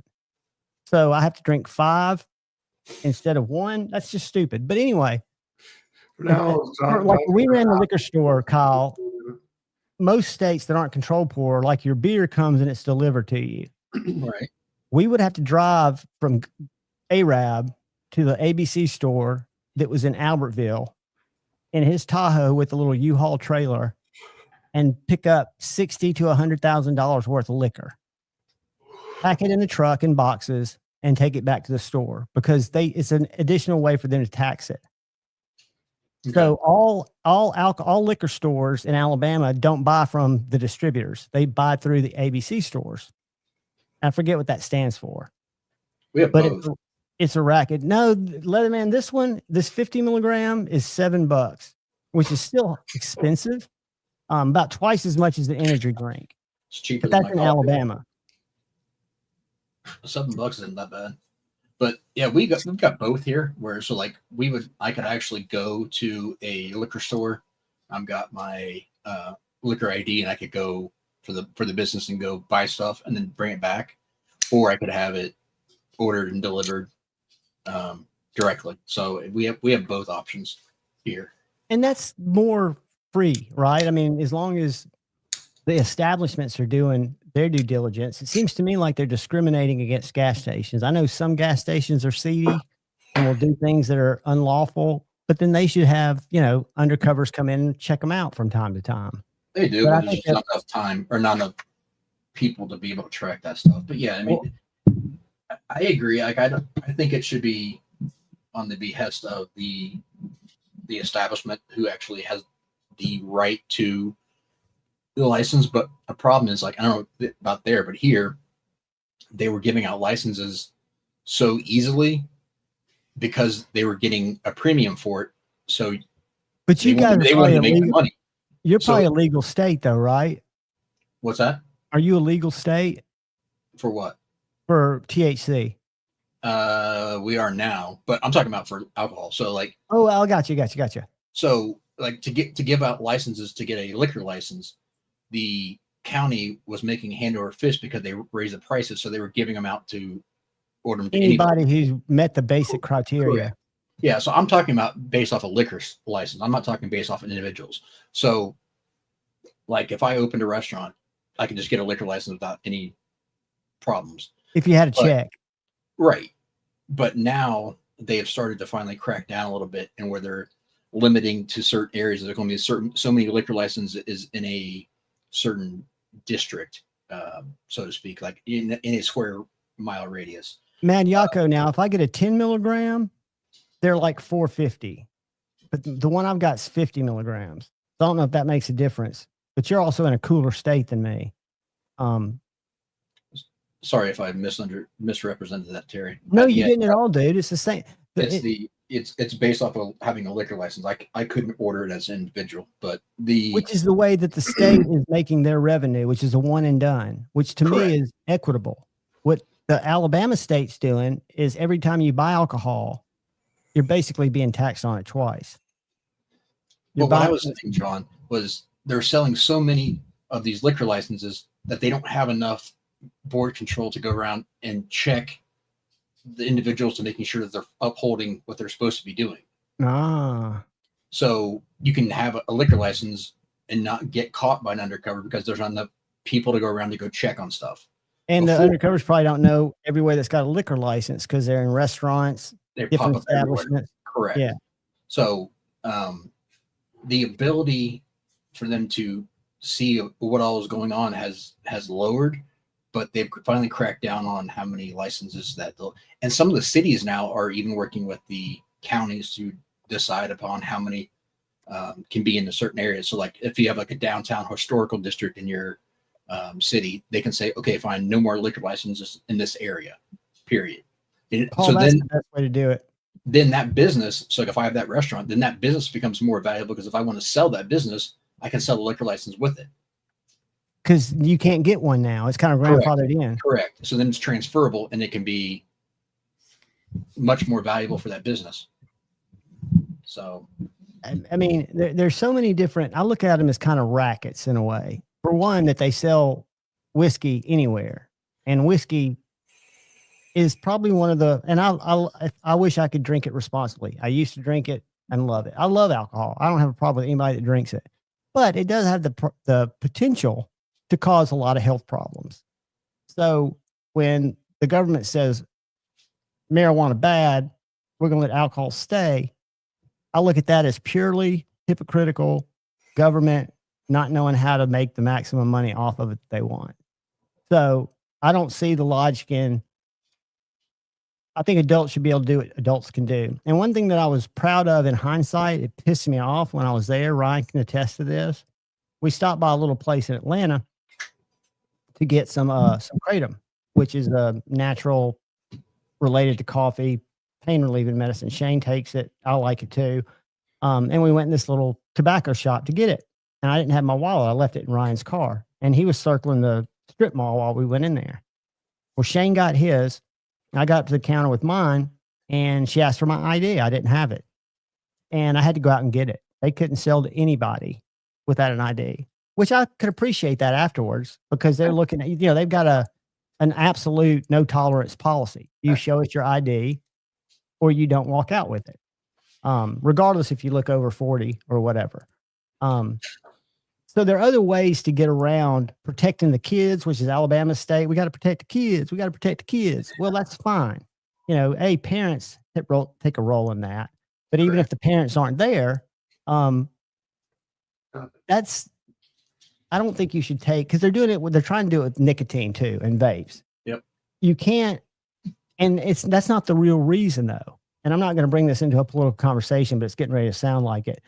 The real reason is the tobacco companies aren't able to get into where some of the small boutique brands have a large share of the market, and they're fucking lobbying against it. It's that simple. Because I was big time into that and working with a couple organizations trying to help promote safe nicotine, because it's actually, people don't realize, if derived in the right manner, nicotine is actually very good for you, but it's the tar and the carcinogens in big tobacco cigarettes that are when you burn it, and the extra chemicals are the main carcinogens. You're right. Nicotine is a likely carcinogen if you Google it. It's not even considered a carcinogen. What I'm talking about is, so like, I'm not against free will as far as like do what you want, libertarian stance, but there's got to be some regulation of things, because like you can't go all Wild West like some states have done where you're like, you can black Sure, tar like is you want- legal. Yeah, you got. I Yeah, mean, I agree. There's got to be categories of things that are available to an adult, and that is fine. But yeah, obviously regulate as far as adult versus kid, and it's got to be something that's not going to be detrimental. And then otherwise, have at it. Do whatever you want to do. But and you say not be detrimental. I think statistics will flush out that alcohol is probably the most deadly drug in America, responsible for more deaths than any other drug. I'm not saying that, but I'm saying a lot of things that aren't. How do I want to phrase it? That aren't beneficial, like on a day-to-day basis. So, like, if you have a 1 beer a day, it's not going to hurt you. But if you're sitting there having 1 crack rock a day, it's a difference. You know what I mean? Like there's a balancing act. There's a balancing act of what is good for you and bad for you. But Kyle, let's think about this. And that beer might be good for you because of the way it does to your blood. The crack's not good for you. But if you're only doing crack 1 time a day, which would not be reasonable, that's not reality. Neither is having 1 beer a day. Well, some people could have 1 beer a day, but not somebody that's got a problem with alcohol. But 1 hit of crack, you probably live just as long as you would off 1 beer if you're only taking 1 hit of crack. There's too many variables to say that. But true, because if it might not be crack. Yeah, and no, it could, I mean, just you can have a weak heart. Make up that person. But my point is that there are certain things that are worse for you than others, and that should not be part of daily society. Because statistically, anyone who's doing that is probably doing other things that are not necessarily on the up and up. Agreed. Matt, I was going to talk to you about that, buddy.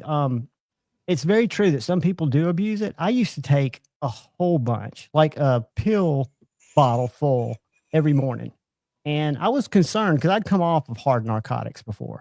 I used it kind of as a little bit of a supplement, but I don't take much now. But anyway, when I just quit taking it, and I read on Reddit and other places about withdrawals. I quit taking it cold after taking it every day, a lot of it. And I didn't feel one fucking thing. Now I'd come off hard drugs. That's how many I took, Matt. So I came off a ton of pills before. So I went through withdrawals where my restless legs didn't stop for after 90 days, but I had no problem with that. Alcohol-related deaths are padded. That's true. I agree with that, buddy. And I'm not saying, I think adults, if they're at home and they're not on the road, I don't think you should drive on anything, even though some drugs I don't think affect motor coordination like others. But I just think adults should be able to choose what they do on their free time if it's not impacting someone else's rights. If it's bad for them, but that's a behind shame the wheel for them. impacts other people's rights. What? I agree, but being behind the wheel impacts other people's right. rights. That's why I said being behind the wheel you should not be behind the wheel on anything. That's DUI. So I agree with that. I'm talking about at home. Yeah, and in public, the same thing. Yeah, true. But cigarettes are not great for you. Now they don't kill everybody. They say that lung cancer, I saw something the other day that said it's more genetically linked than it is linked to any external environmental chemical or tobacco. I don't know if that's true. It was just one story. Yeah. But Yako, going back to the kratom or kratom, it is related to the opiates, but it doesn't adhere to your receptors. It like tingles them.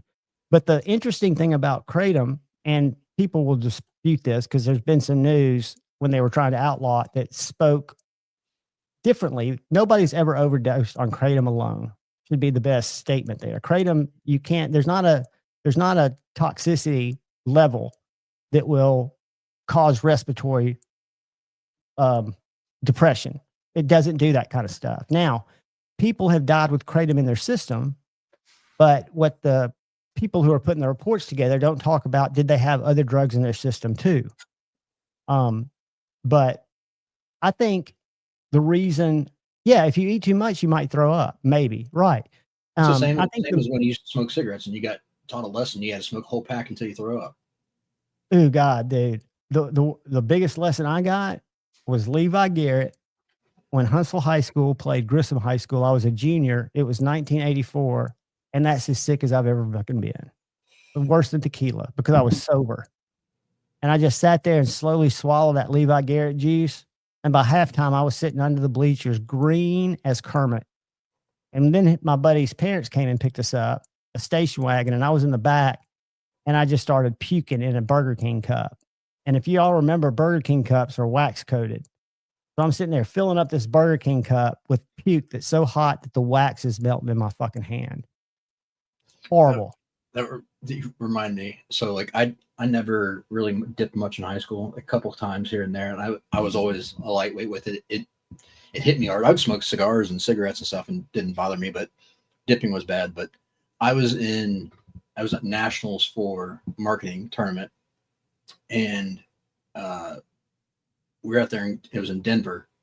And it was the last night. We were kind of celebrating. The guy hands me a can, so I take a pinch, and I'm sitting there in the hotel room, and I'm spitting like crazy, but I just keep salivating. I can't stop, and I just keep spitting and spitting. And I didn't know two shits about different types of dip and whatever. And how it affects your stomach when just a little bit seeps down in there. And I was just, the room started spinning. I started getting nauseous. And I was that way. I was up all night with cold sweats, had to fly back from Denver to Ohio the next day.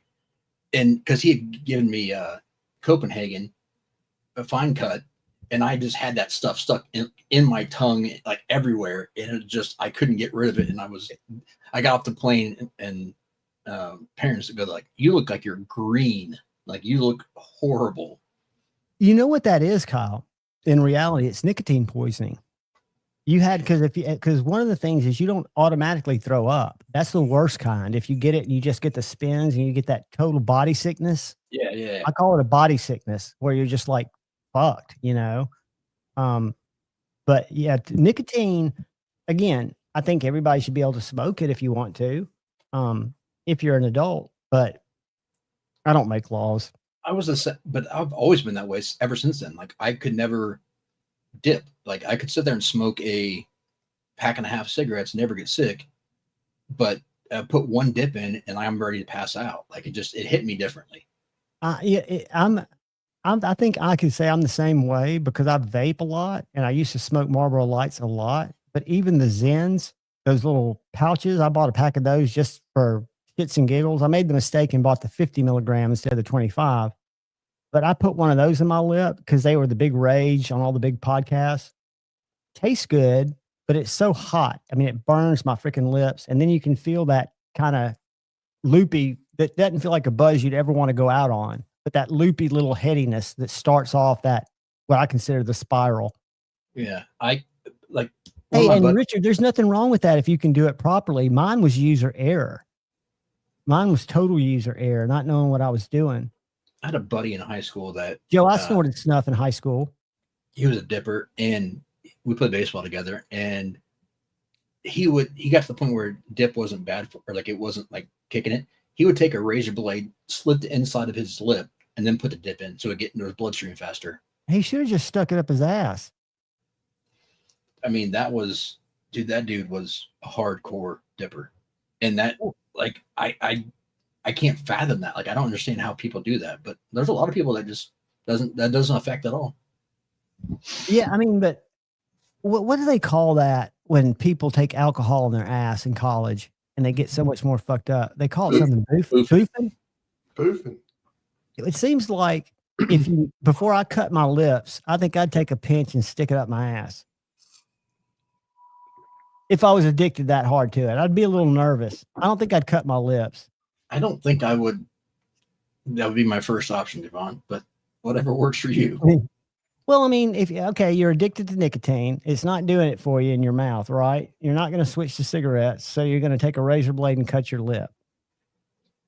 Or you're going to stick it up your ass. You're going to cut your lip? Yeah. Not me, man. I'm Keystern. I'm cutting my lip all day long before I'm sticking anything up there. Well, I mean, it'd just be a pinch, like a piece between your cheek and gum. It'd just be a pinch between your sphincter and your anal cavity. I could give two shits. Like a little fluffy suppository.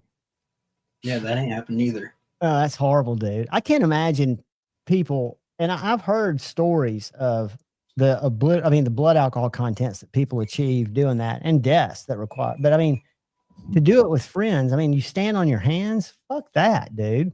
That sounds like a humiliation ritual. But I don't care how good of a friend you are. I'm not sticking a tube in there. No way. No way. I got one in when I was 18 years old. Nice, New Cheeto. Year's Day night, because I went through a roadblock and I was cocky. I mean, I didn't think I knew I was buzzed, but thought I could talk my way out of it. That didn't work. I got down to the I probably weighed 113, 114 pounds. I got down to the police station. I blew a .24. I was in the drunk tank for like 4 hours. My dad had come to get me out. When they take you out in Huntsville, and this was in 1987, 86, maybe 86. But when they take you out, you get alcohol tested again. And my blood alcohol content was 0.19. I was in there. I got put in about 12:15, 1 o'clock. I was in there till 7:30 the next morning. My dad sat downstairs in a hall for like 5 hours. And I'll never forget walking downstairs, coming out of that elevator, and him sitting there. That was fucked up. Nitrol. Old refills for nitrile. What is nitrile? Is that Nitrous oxide, ain't it? no, I think is it really? I think nitrile might be nicotine. A Is it? nicotine inhaler. I think so. I'm not so sure. Oh, it would, Joe. That's true. I didn't think about the asshole flames. That would be pretty painful. You definitely wouldn't want skull. You wouldn't want anything menthol. Way of words. Hey, Paul, the good news is you're out now, buddy, and that's behind you. Mine, at the time, it was 1986, I think. And I went to court. I had my dad's a lawyer, and I had his DUI lawyer from his firm that were both representing me. And so I'd take a bus because my dad took my car right away. So I had to forfeit it for 90 days. But I was going to court to try to beat it. And I was at Auburn at the time. So I'd take a bus from Auburn to Huntsville, go to my court date. The police officer wouldn't show up, and they'd continue my case, send me back to Auburn, have me come back in a month. And my dad and Tommy, the DUI attorney, their whole strategy was she's not going to show up. So you're going to have to come back up 2 more times. On the third time, she won't show up probably because they're busy, and it'll get thrown out. I'm like, okay. Process. So the second time I came up, she wasn't there. They pushed it off for like 45 days. I was close to getting my car back, but I hadn't been sentenced yet. So I come up the final time, sitting there. I've got my dad on one side of me, my DUI attorney on the other side of me, and in walks the fucking cop. She's a female, blonde-headed. I'll never forget, because she wanted to make small talk with me once she had me in cuffs in the back seat, and I kind of got belligerent. I don't think they had body cam footage back then, though. But she walked in, and they kind of whispered behind me, and I was like, so what are we going to do now? And they're like, you're going to plead guilty. I was like, I'm going to what? That's your defense? I mean, that's what y'all are. I'm going to plead, but that's what I did. For, man.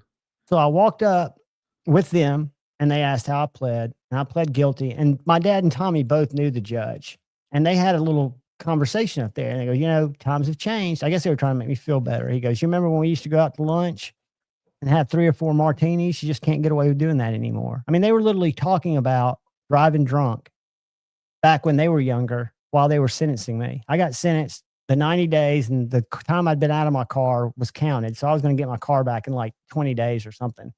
$650. A bargain is what it cost me, was $650, not counting attorney fees, which were kind of, I think, given to me, or my dad did something with his associate Tommy to take care of him.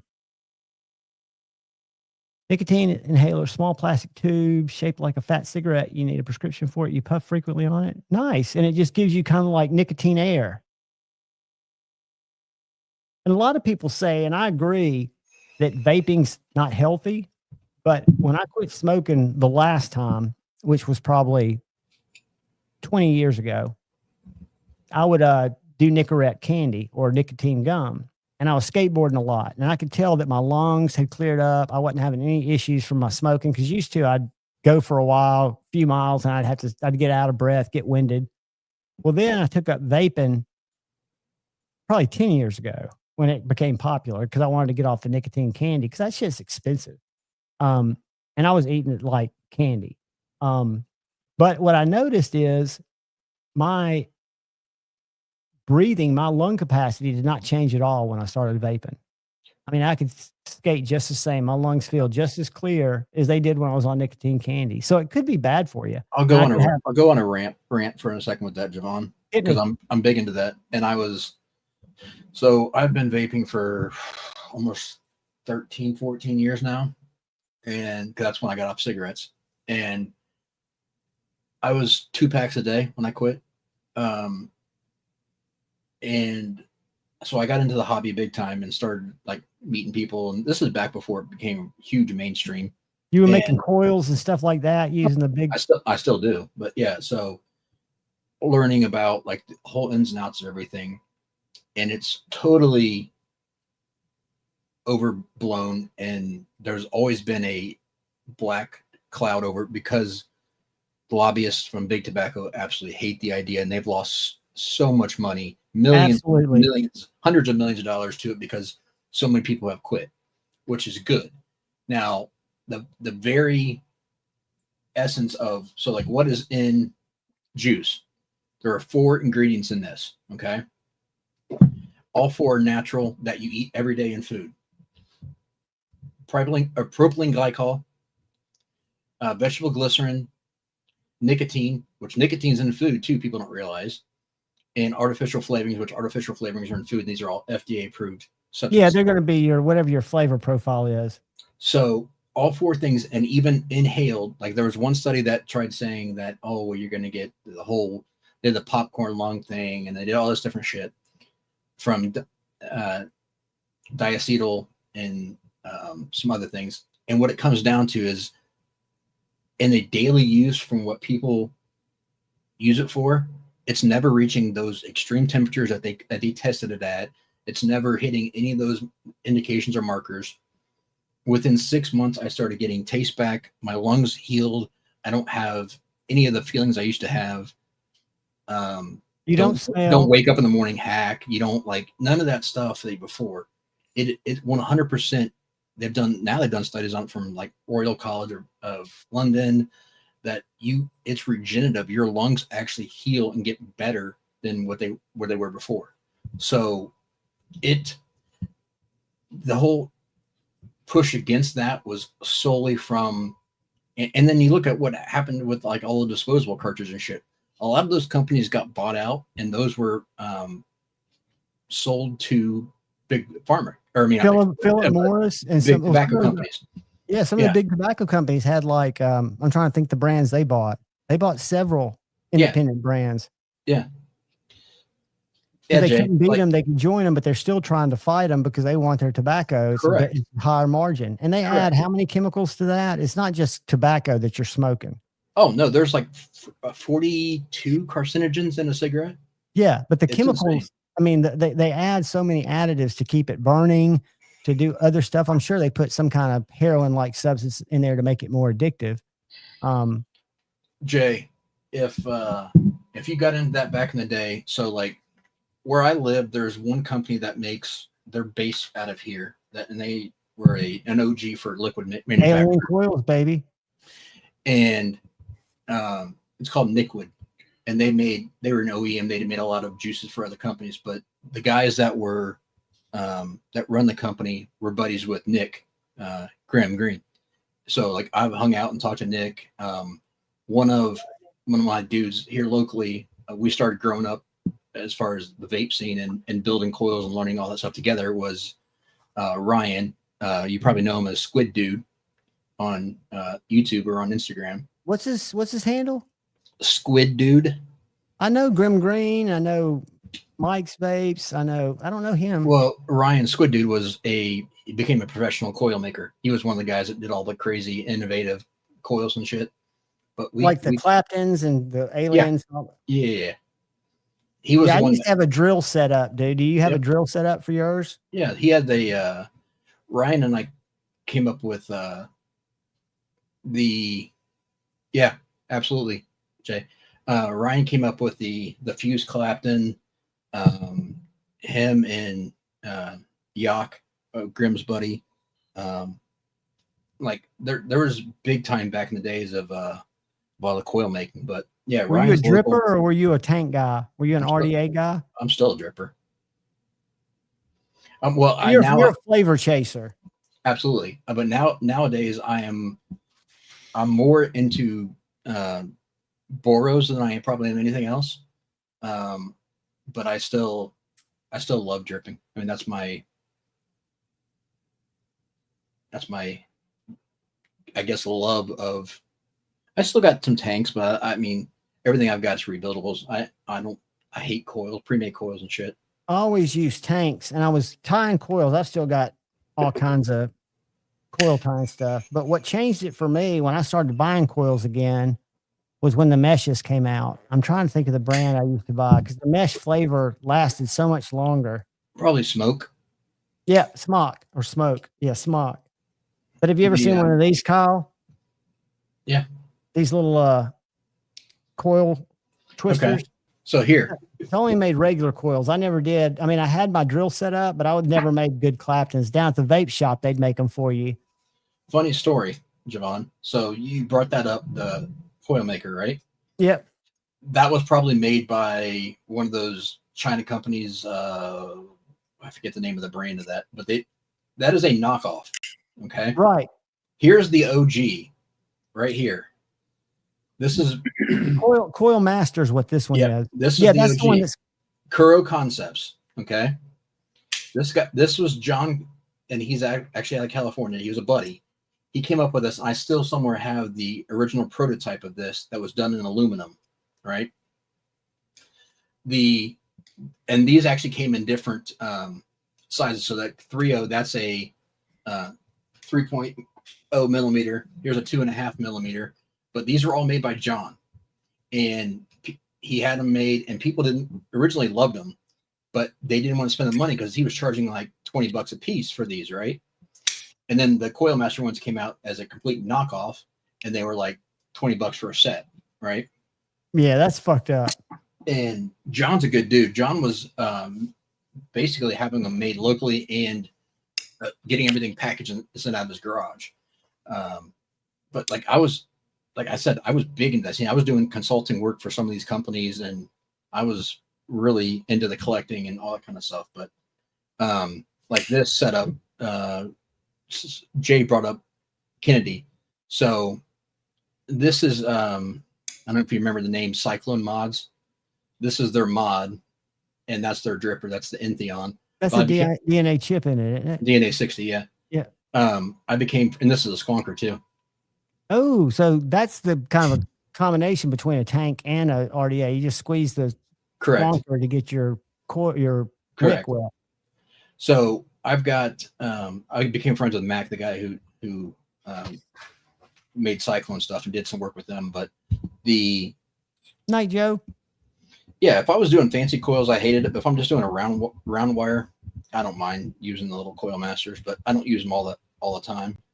Do you notice a big difference in your Claptons and your just little round coils? I never did that much.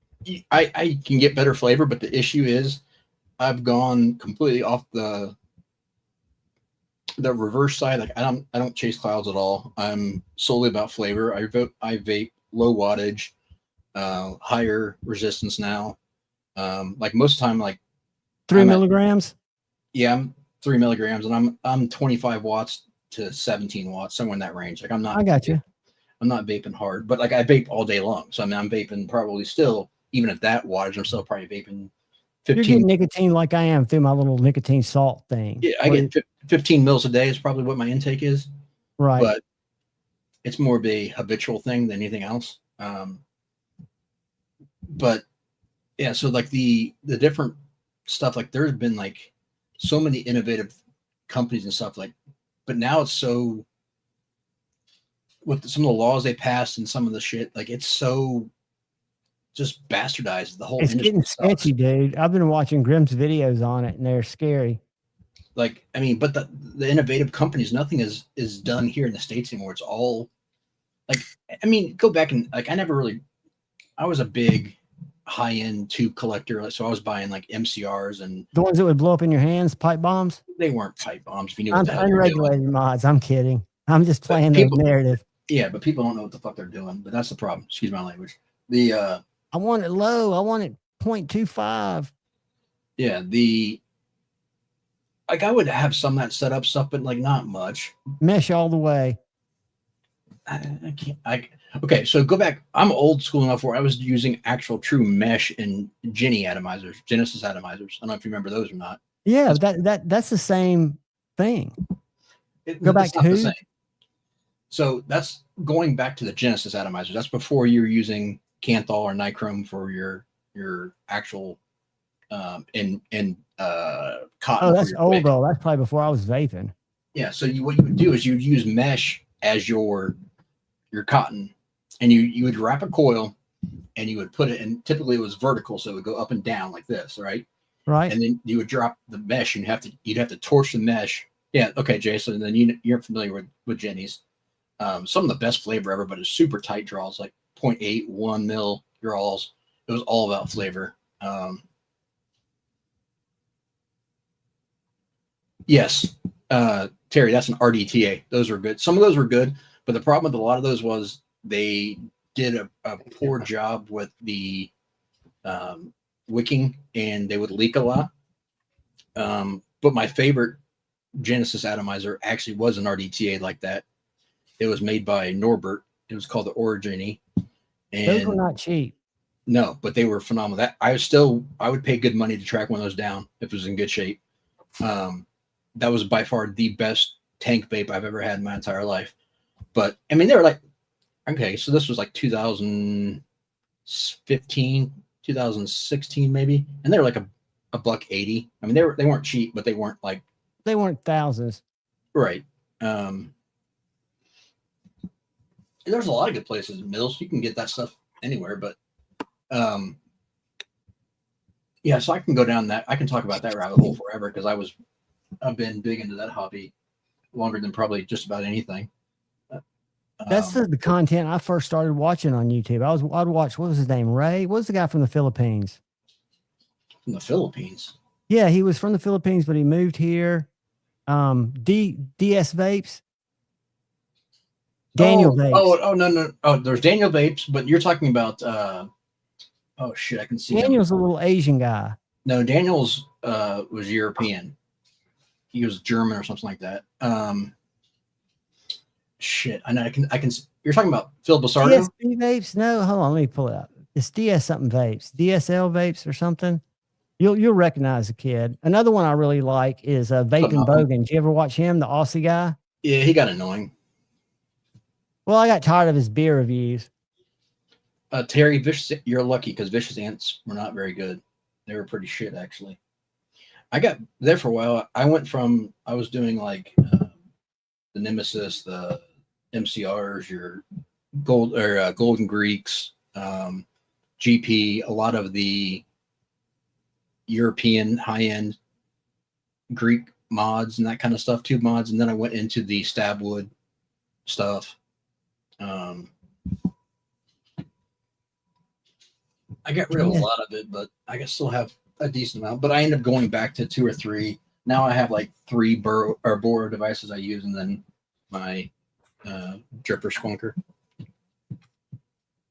I can't find him. It's DS something, but he was one I really liked. And there have been some others I used to watch. DS. There's another one of my setups.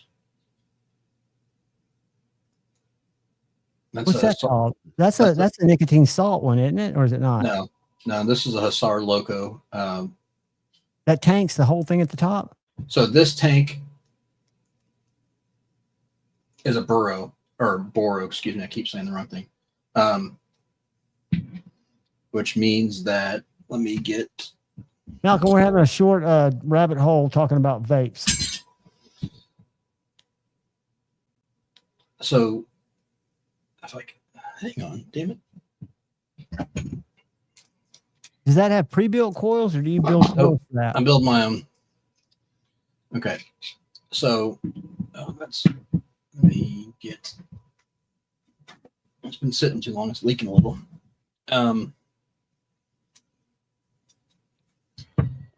It's got a tank built into the system, but then you have to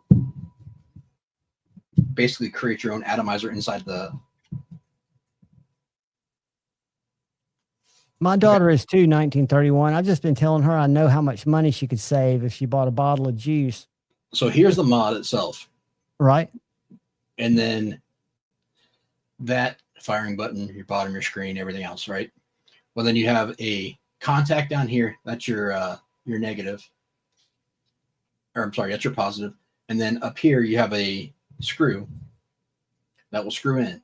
But what happens is then this thing is your tank delivery system. So it has your coil and everything inside there. It's an actual atomizer. You can buy different atomizers for whatever. Oh, is that that real new one that Grim Green designed? No, this one is made by Smoke Guru in Germany, but this is called the Skynet. I got but you. yeah, but it's the same principle. Those are called Borer devices. They're different atomizers, and then you can get different types of tanks to put in there, and then you take the tank, you build your coil, put your wick in there, drop it in here, screw in the nut at the top, and then that makes the connection between this becomes the positive, and that makes the connection to the top, the metal part of the atomizer, and then you've got a fully functioning setup, and then you just put whatever drip tip on there you want, and you've got. It looks kind of small. It looks like a compact. It's like the size of a pack of cigarettes. And then I like that, dude. And then this thing holds about 5 to 5.5 mils of juice, and then like this one's got a refill tank on the outside, so I just pop that open, fill it up, and you go. So these are good for on the go. Those aren't cheap though either. No, this one's What I recently switched to. I'm not going to say the price of this. And I've got like 4 of them, but most of them the batteries have died on. This is a Vaporesso nicotine salt system. And this is the little cartridge, like when you buy them at the gas station, they probably got that much in it. And then when you smoke it, it's gone. But then I buy a bottle of the juice for $19, and that'll last me 2 or 3 weeks. So I've been trying to tell my daughter, because she buys the disposable vapes too, just find a flavor profile you like, and then you can come to my vape store, any vape store, and tell them what you're vaping, that you're buying a onesie from, and they'll be able to put you on a flavor that matches it or close. What's your flavor profile, Kyle? I picture you as a cookie and creams guy, which makes me just blah. Or a dessert vape guy. I've got a rotation of about 3 different tobaccos that I really like, and then I mix in fruit on the side to kind of spice it up and change it. But like right now, what I'm on is it's a honey tobacco with peanut in it. I'm sure it's good. I'm a fruit profile guy pretty much. I used to be a mint guy where I'd get either wintergreen. Sorry, Ryan. Hey, Richard, did your Bulldog come in today? Mills, this was more than a FSD. That vape that knife that I was telling you about, that Bulldog that you got, that's what it reminds me of. That's a lineman knife, isn't it? Or it's called line splicer. I was actually talking to Shane about this today. We got to get with Kyle too. These knives are great for what we do, but there's no edge retention with them. So you need one made by Shane. Yeah, we need to redesign it. I'm going to show you something. You've heard me talk about those guys. Very Good Knife Company. Mm-hmm. Yeah, he's got several knives that reminded me of these. Yeah, he's got one like that. I was going to show it to you. It's actually, can y'all see this? Yeah. All right, so he has all styles, but when you get down to the more work knives, not anymore, Mills. But here's the splicer right here. Yep, that's it. That's it. And he's actually got a lineman there too. Yeah, he's got a lineman too. And he sells a lot of them. I asked him because he's got, I think, this knife, the Lineman XL, the Linesman, and he has one more that he said electricians really like. Yeah. But that looks like a handy blade. The splicer is a. But see, this one's made by Klein. Yeah. And that shouldn't be actually, Ryan. That should not be too hard to do, and definitely can get you something with better edge retention. Yeah. So is it just wrapped in like a soft poly or something? It's rubber. Has it got a soft handle or is that G10? No, that's rubber. Oh, rubber. Okay, so it is soft. Yep. So when you say, do you use that to strip wires? Is that the? Yeah, I use it to strip real large wires. And like I said, they come sharp as hell. I mean, they're very sharp. But after a week or two, you lose the edge, and once you lose the edge on them, you can't get a good one back on it. Kyle, what steel would you use for a knife that was going to be cutting stuff like that? Got a lot of insulation and rubber. Well, so let me ask: Are you worried about corrosion? Night, Jay. Yeah, corrosion a little bit. I thought about like MagnaCut maybe.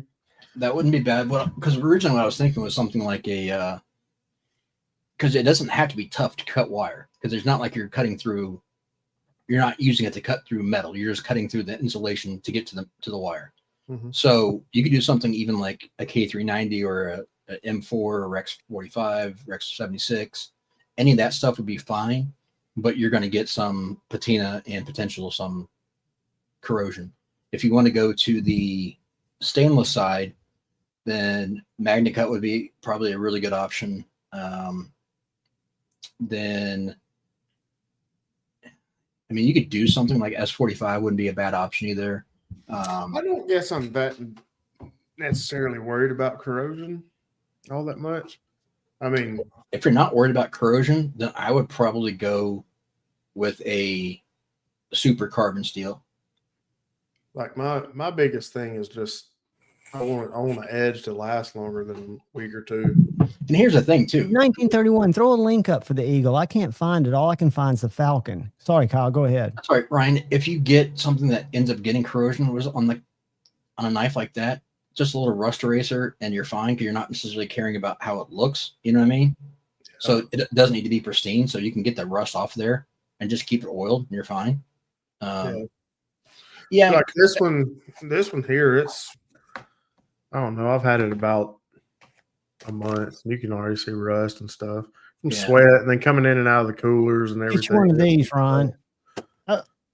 Malcolm, that's true, but the copper is so soft that it's not going to be bad against it. Yeah, I don't think the copper ever. It's just from cutting through rubber. Yeah, so much rubber and the plastic and stuff, and the insulation. I do so much of it now that.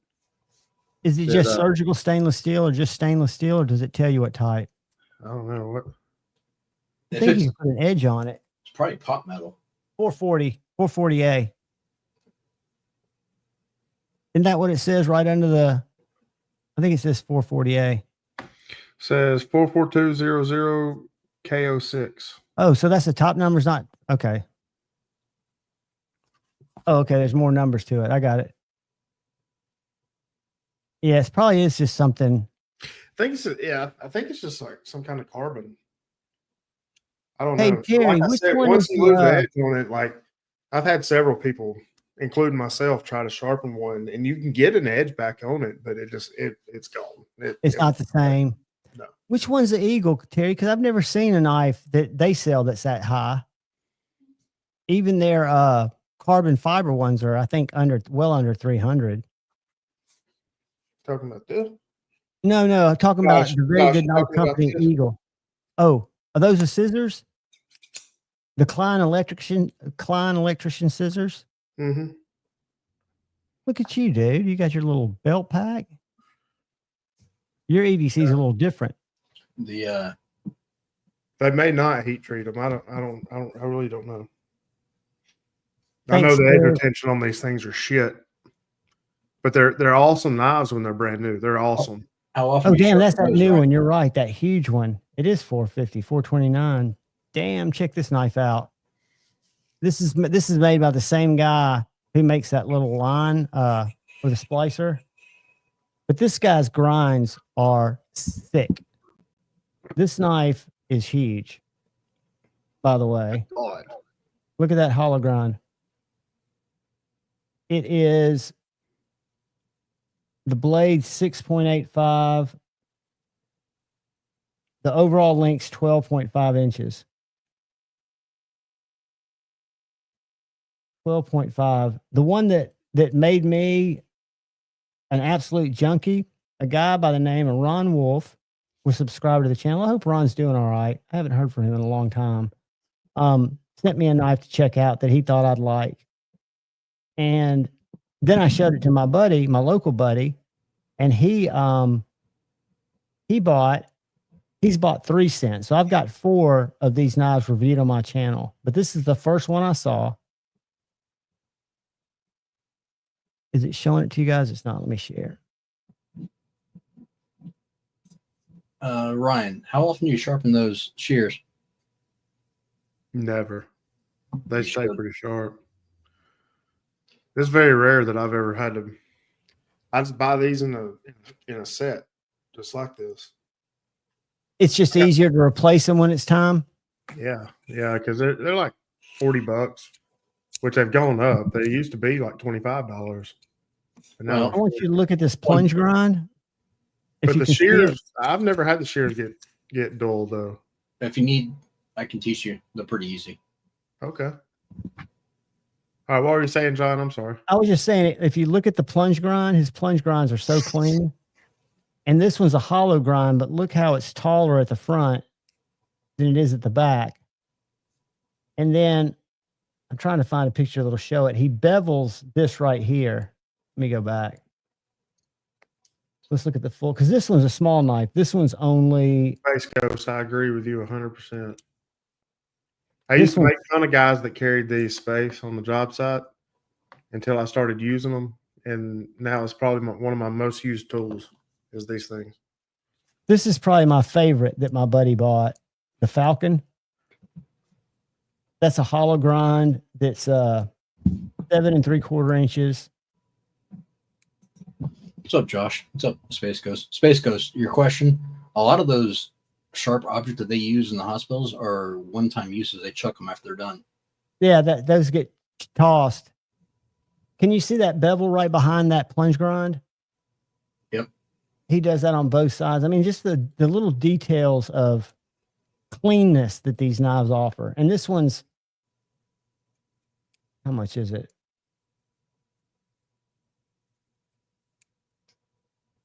I don't think they have any in stock, but his knives are not crazy expensive. One only, this is carbon fiber, so it'll be a little more, $299. It would probably be closer to $200 in a regular micarta. The Hawks, the small, my buddy's got one of these. I reviewed one of these. This is the flat grind, $229.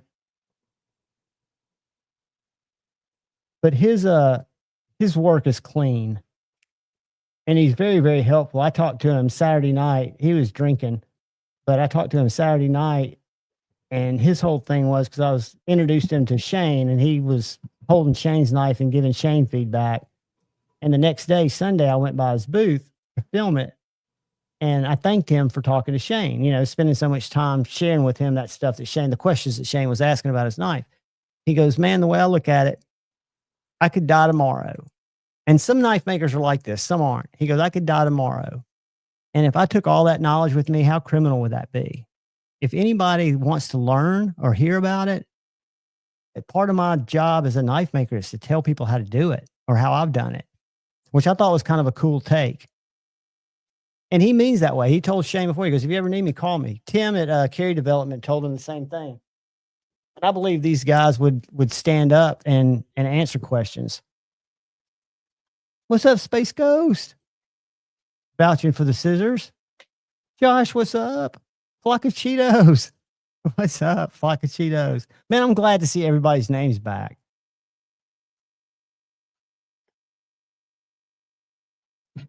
The Knipex, I've got a little set of adjustable Knipex that have saved me. I call them the perfect knife fire. These are my favorite. Those Which guys, ones? the little flat ones. Yeah, those are good. But you can't get These in won't- between, like on a paramilitary 2. Are those thin enough to grab a barrel spacer Yeah. with your scale? Like, Oh, you get in mean between- like yeah, get in sideways between like your that? scales. I don't know. I've got a backspacer in mine. No, not Not a quite. But backspacer, a standoff. Like if you were looking at a No. PM2 and you needed to hold it. like if one scale is off, yeah, but not if both No, scales are neither off. were off. No, but these won't mar. These are great for getting thumb studs off because they don't have the flat. teeth. Yeah. See, so these they are won't mar. flat too. This little guy right here, they're 5-inch those are the- Knipex, Okay. but they're adjustable. So it's got this little button here, Yeah. That's what mine are. so you can adjust it. But look how thin this is. I can get, like, if I've got a paramilitary 2, I can get this in there and hold the barrel and use my screwdriver to get the screw out if it's locked. I mean, for knife maintenance, which I wouldn't say for fixing a toilet, but for knife maintenance, this has gotten me out of more jams than I want to admit. And it wasn't cheap. It was like $50 for this small little thing off Amazon. Yeah. Those are the Tools are expensive. Those are the XS maybe. Yes. Yes. The extra smalls. Yeah. These are a little bigger. I think these are 6-inch ones. So they're a little thicker, but they do a lot of great work for stuff around here. But for maintenance for stuff. But yeah, this is the 86-125, which I think is the 6-inch, not the 5-inch, not the little tiny one. The little tiny one has teeth. that's 5-inch because they go off metric. So 125 metric is 5-inch. Okay, so it's a little 5-inch, but it doesn't have the other small one that's black has the teeth, and I did not want the teeth because I'd seen a video where somebody used that because of the thinness of the pliers themselves, how you can get in and hold a standoff with your liners held together. Now I've used it to do other things much more. But it works for just about everything that you need to put some tweak on. That's a great point, Todd. What would work great if they sold it in small pieces? You know that stuff that they make for to get your jar lid off? It looks like a little piece of rubber, and it's usually got some business's number on it and address. It's just a little round rubber thing that you put over your pickle jar so you can grab it better. Have y'all ever seen those? Yeah. A little flat piece of rubber. If they made little things like that you could use to put over your screws or over stuff to keep from marring it. You know what you do, John? The best way to do that is you take on the end of your screwdriver, you take a rubber band, put the rubber band over it, push it down inside, and it gives you grip same way. Very good point. That's the same thing as a rubber too, and that does sound like a good deal. Yeah, these are the 6.5-inch. I just looked at the number on them. Yours are 6.5. Then because they're one. No, they're not much bigger than mine. 6 3/4. These are the 180s. They looked a lot bigger. What I started doing on my hinderers, I learned this from Metal Complex because I've got a hinderer tool, which is great, but it doesn't work nearly as well as taking a penny and taking some of that blue painter's tape and putting it over the side of your penny. Malcolm, I'll get it for you right here, but I use only a penny for that pivot. It works better than that hinderer tool. It would work better than a screwdriver that size because you're so close to it. You're so unlikely to strip it. I don't think you could strip it. I've got the tool one. It's okay. But I don't have to use it very often, so that's good. Which one's that? Which tool? The hinderer tool. Oh, yeah. I bought the one off of Etsy. I didn't get the original hinderer tool. I got the one. Same. I wasn't spending $80 on a stupid tool for that. Me neither. Me neither. Let me get my magnifying glass, Malcolm, so I don't lead you wrong. 86-125. I'm gonna put a link in the let me go to Amazon because that's where I got mine. Knipex X. What was that number? 86-125. 86-125. Terry, that's the one I've got. The 8603 180s. Those are 7-inch. I just measured it. 86-125. That it? 86, 125 SB ply wrench, 4.92 inches. That's probably they're $53 now. I buy all my. But what I want you to look at is how thin the pliers are. And I'm dropping a affiliate link in there. You don't have to use it. But this is the pliers that I got. That's beautiful, dude. I mean, have you talked to Sharif since Blade Show? A couple of times, yeah. That's my favorite knife now. What's his is he getting more made right away? I mean, I'm sure he's in kind of make it happen. It's he sold everything, didn't he? Huh? So he's in the as works. far as I know, it's something in the works. We didn't talk about it. Because didn't he sell everything out by the time he left, pretty much? Just about, yeah. And he's got a few left. I've been working with him on that. He's got me making an announcement probably in the next week. Yeah, that's week to 10 days.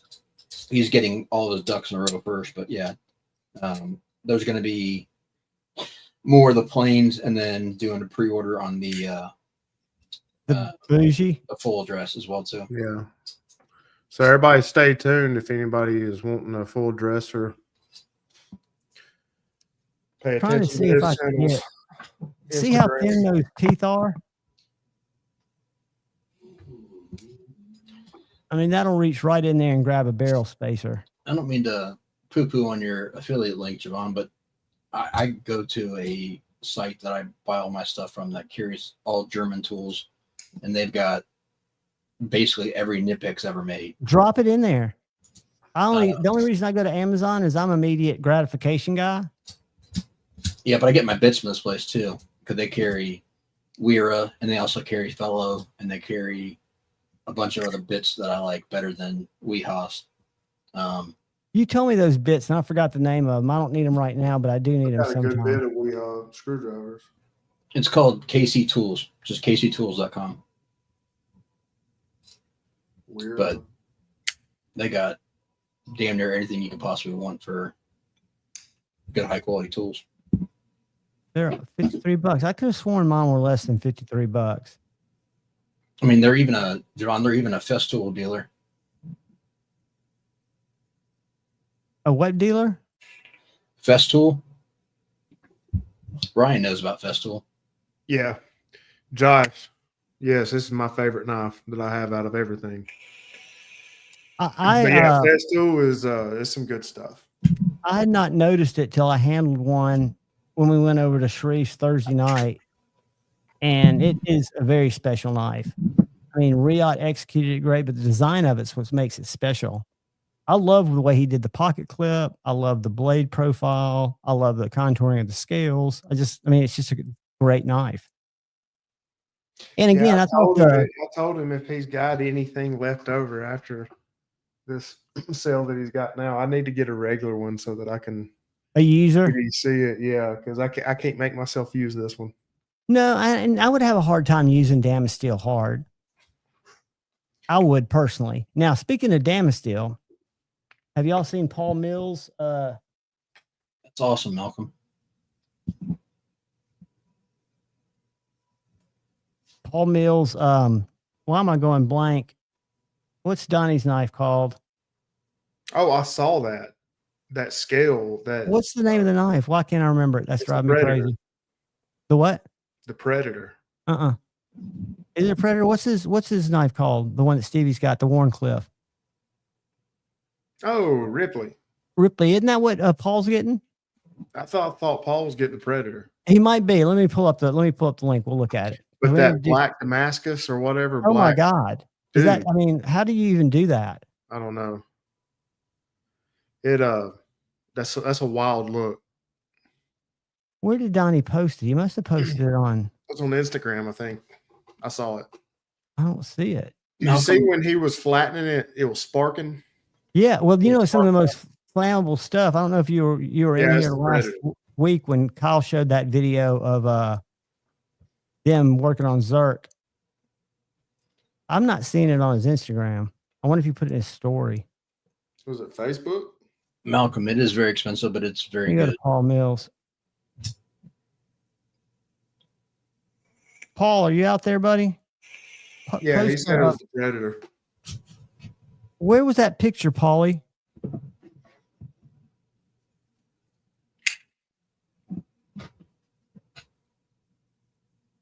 Has Paul thrown up a link yet? Paul, do you remember where he showed it today? That picture? Maybe, I think maybe he texted it to me. Maybe he messaged it to me. Hold on. I always forget where shit comes from. I'm sorry to slow y'all down. We were going to go look at I think he's getting the link. some YouTube stuff.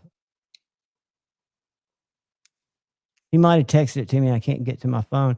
I'll show y'all something while we wait, though. So, Ryan, I responded in private chat, by the way. one of my favorite EDC knives is the Mac 2. Just because it's small, it suits me. I love the blade. I love to carry it daily, but I did a mod to it. I'd modded it once before, but I did it again to see if I'd like it just as much. It's running on Skiff thick washers. Yeah. Mac 2. You've got the Dixon. I do. I want a Mac 2. 3.5. Mm-hmm. Yeah. And I put the thick Skiff washers in it. To me, it's better than bearings. Now, it doesn't drop as fast, but it's got a control drop. And the sound and the stability of the knife feels totally different running those phosphorus bronze washers. I think they call that the atomic finish or something. I don't know, but I like that. I was looking at one of those today. All right, Paul, I'll wait for you, buddy. I just want to show it off if you don't mind me showing it off because it's freaking gorgeous. I've never seen that. What's it called? Black what is it? It's not black Damascus. It's Black got another Damascus. Yeah, black Damascus.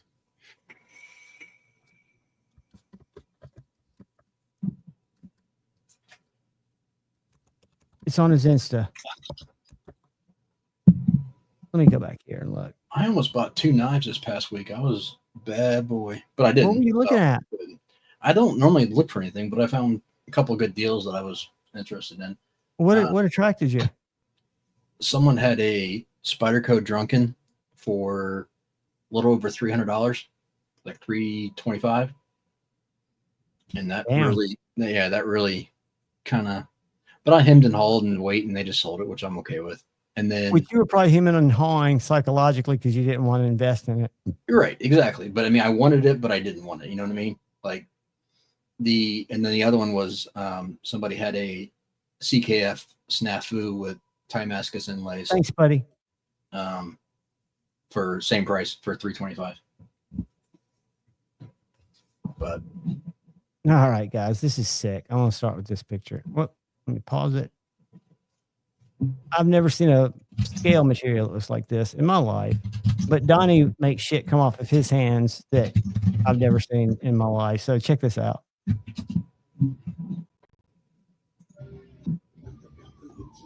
Yeah, like how do you get that like fish scale look? I have no idea, dude.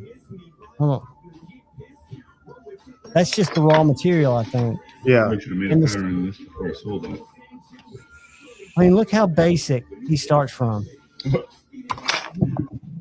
That to me, and there are more videos, so y'all hold tight. that pattern is done by the forging process and how they fold it to get different patterns between the titanium and the different variants.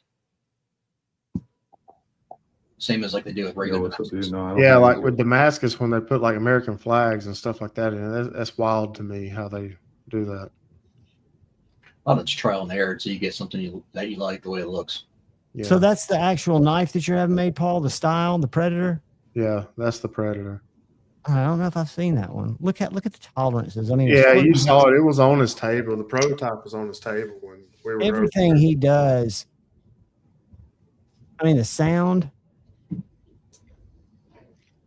I couldn't get over the actions. Yeah, the actions How, like unlike smooth anything else. 2 years ago, or last year, I met Donnie, and look at that. Look at this. Hold on.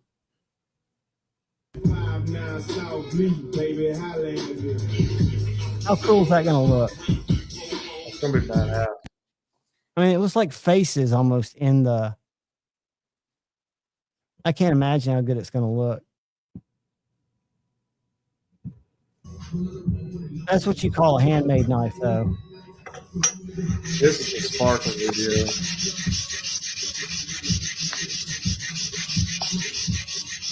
Oh, that stuff kind of like that.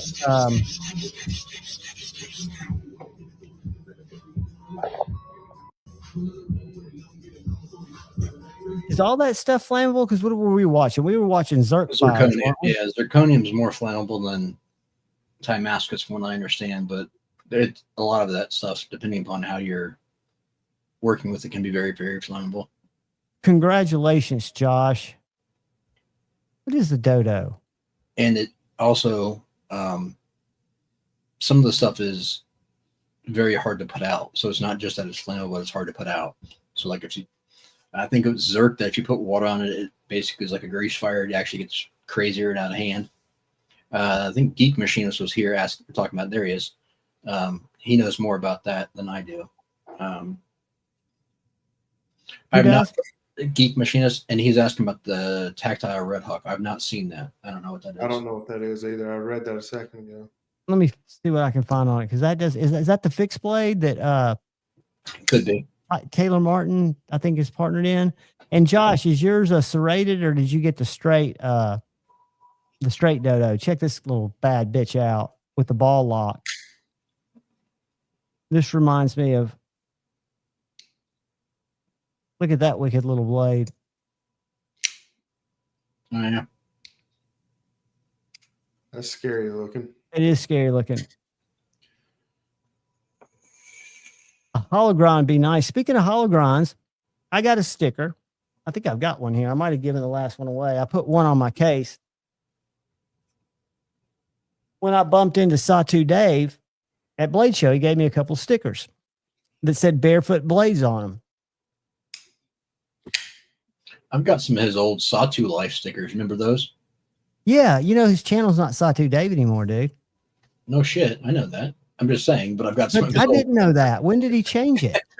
Over a year ago. No, it's Barefoot Blades. Yeah, it's been over a year ago. No, it What's hasn't. up, Marty Matthew? Dude, I've been watching. I watch him every Sunday. It's been, hold on, let me go. Satu Yeah, it's Dave. been a long ass time. And it's Barefoot Bruisers. Barefoot Bruisers. It used to say, oh, Satu Dave's there too, but that's a different Satu Dave. Hold on. It hadn't been a year. Surely to God, it hadn't been. Close to that, yeah. 3 weeks ago, he had the logo. Let's see if he had it. That's an old logo. You're probably right, dude. I didn't know. I've always thought it was Satu Dave. What's up, Marty? What's up, Drinkwater? And I've never heard him say Barefoot Bruisers. What's going on? Am I just getting Alzheimer's? No. Listen, I've never heard Satu say Barefoot Bruisers, and I watch him all the time. I mean, am I just like spacing it? I don't get it. Let's go to the one from 2 days ago. Oh, that was Satu. That was 2 days ago. Nope. Malcolm, yes. LSU, all right, buddy? Good. He looks tired, doesn't he? Yeah, I'm getting there. It's almost 2 I am days too. here. But we've only been here we almost been here 3 hours. I've been about half asleep, half this thing. Man. You dozed for a little while. I was watching you and kind of did a Boy George. Remember that video? You were too young for that when MTV was big and Culture Club was big and Boy George was in the fucking throes of his heroin addiction and MTV Live was there and they came out of the tent to talk and Boy George still had his white makeup on with his bass and he kept nodding out and falling asleep on his pen on camera. You kind of looked like that. You were dozing. I was waiting for you to crash onto your keyboard or your monitor. I didn't know if the monitor would stop your head or if you'd make it all the way down to your keyboard and bounce up. Hey, Javon. Yep. Speaking of which, you know why Boy George got banned from the lizard enclosure? By the what enclosure? Banned from the lizard enclosure. Why? Because he was coming all of the chameleons. I knew that was going to be good. Hey, but one thing about Boy George, he had 2 people overdose of heroin in his house in a 2-year period. He was a major heroin addict, and he's recovered right now. I mean, he's alive. He's making music or touring with his old music. Kind of like Nikki Six. Huh? So you sound like Nikki Six. Oh God, yeah. Nikki, I think Nikki might have been harder than him. I mean, Nikki was. He was bad, man. Yeah. I mean, he died, got revived, came back, and the first thing he did was shoot heroin again. Yeah. But, he overdosed. He overdosed 3 times. Yeah. I mean, that's when heroin was just heroin. Back then, they didn't have Narcan. No, and they didn't have fentanyl either. Yeah. So it was just. I mean, I'll tell you, but like Duff is a super pillar of sobriety right now. Slash is a pillar of sobriety. I mean, I can remember, I don't know if you ever saw that hour special when they were forming Velvet Revolver. You know who Velvet Revolver is? Yeah. Well, Scott Weiland was coming in. He was one of the singers. They were auditioning. They were all worried about his addiction. And he had problems with Velvet Revolver, but they were documenting the first part of it. And Duff was the one that took him to this, not really a yoga guy, but it was a guy who did karate, like out in the woods, kind of like Karate Kid shit, and doing motions and getting, Duff was trying to help Scott Weiland get clean. And he went through periods of sobriety, but he just always fell back. Which is weird because Duff and Slash were as junky as you could get. Yeah. Scott was so talented. Dude, he was the best front man, or one of the best front men out there. That voice. I liked him early on. I didn't like him with other bands, but I liked him with Velvet Revolver. I didn't. I love Fall to Pieces is one of my favorite songs. Slither's awesome. I'll tell you who I've gotten into lately. Y'all know who Mike Patton is? Yep. I was one that brought that up on the stream about a month ago. Dude, I'm so all over. I've been playing. You know who that is? Huh? Faith No More. Oh yeah. It was probably before your time, Ryan, but good shit, man. This guy's got, I would say, if you listen to any of the YouTube music critics, he doesn't have the highest range, but he's got one of the best voices in music. He can sing everything from Easy from the Commodores to shit that's just that grumbly Satan music. I mean, the dude's awesome. And I've been watching his interviews lately. Anyone. What's that? He's got one of the biggest ranges of anyone. Yeah, he does. I can't remember how many octaves it is, but it's insane. And he can control it. And what's I always wondered about his personality, because when I remember seeing him, I remember when Epic came out. Yep. I remember when that was the first album. I had that album, and he seemed like a strange dude. And then his haircuts in the videos I always watch, he seems like a strange dude. I've watched his interviews lately, like a bunch of them. He did a good interview with Charismatic Voice. He's smart. He's articulate. He's friendly. He doesn't seem to have a ego. He just seems like a good guy. And Mr. Bungles is his thing. I didn't know Mr. Bungles was his first band. They were high school buddies. Yeah. The other good interview that she did was with David Draymond. That was a good interview. David Draymond. Disturbed. He's to music like Rochambeau is his podcasting voice. Josh was about to get banned. I'm gonna take the fifth. I'm gonna just say nothing. Is that still a thing? What? Taking the fifth? No, never mind. Bruisers. He changed the name from Satu Dave to Barefoot Bruisers when he started making his own knives that wouldn't be problems, since he's not a Satu creator. There you go. So it wasn't 3 years ago. I said a year ago. You jackass. said 3 at first. No, I said a year ago. See, that proves you can't listen for shit. I can't remember. I listen. I hear you. I listen. I just don't process it. I just don't process it. You can't hear. One thing about Rochambeau, I think it's his real voice. So I give him a plus for that. There's only one person I know that does modulation, and that's stupid. So, well, your voice is your voice. In his defense, I knew Cole when he first started this channel, and I knew his real voice, and I asked him why. Thanks, Josh. You're back on the good side. I don't know if he was telling the truth, but I can see how he was. He could not hear his voice, and he does a lot of editing, but to hear his voice makes him cringe. I can't watch my videos. It makes me cringe. It's not mine. It's just one of those things. I can see why you would change your voice if you didn't want to listen to it. And it's kind of been his thing. The funniest was the first time Kara joined the stream with him early on, and she had the deep voice, and she R-stamped him, and then he had to go high squeaky voice in front of everybody. That was just excellent. The thing is, no one likes the sound of their own voice. No, but you would think that you would get used to it, because I've learned that talking about knives is really the precipice of madness, because I spend time thinking about what I'm going to talk about, how I'm going to talk about it, and then I talk to myself for 8 to 20 minutes about it. and then I'm done with it. And there's nothing. I mean, I've had to go in and change titles because I misspell words. I mean, I'm just a hack. That's one of the things that I'm trying to commit myself to do better quality. I can't get into editing because I don't think I'll ever, even with Quick Cut. What's it called? CapCut. That's not my brain doesn't flow that way. Mike sings for Mr. Bungle, Faith, Tomahawk, and a few other groups as well. Yeah, dude, y'all go watch. There's a video from, I think it's from the Philippines, maybe not, but it's A Small Victory. Y'all know that song? It's a great live version. Let me find it. I still love. We watched it the one night on stream. Yeah, I still love the one that he was on Tonight Show, I think, or maybe it was Conan. It was on one of the late night shows he did. What was this? What was the song? You asked me too quick. I'm having to. I'm just gonna go late night. I'm gonna go Faith No More late night. And I don't get copyright struck from them. So they did Easy on the Tonight Show. They did Midlife Crisis and Easy on the Midlife Crisis. All right. That is one of the most unique. I wouldn't say it's haunting, but it was one of the most unique sounds.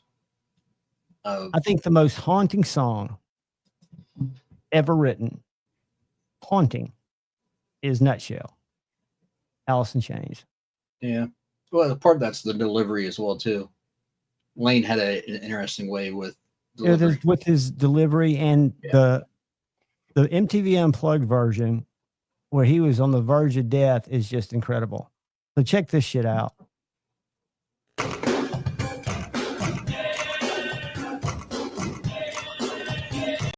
Brian, do you know this guy? Mm-hmm. Okay. And don't let that kill you because he changes.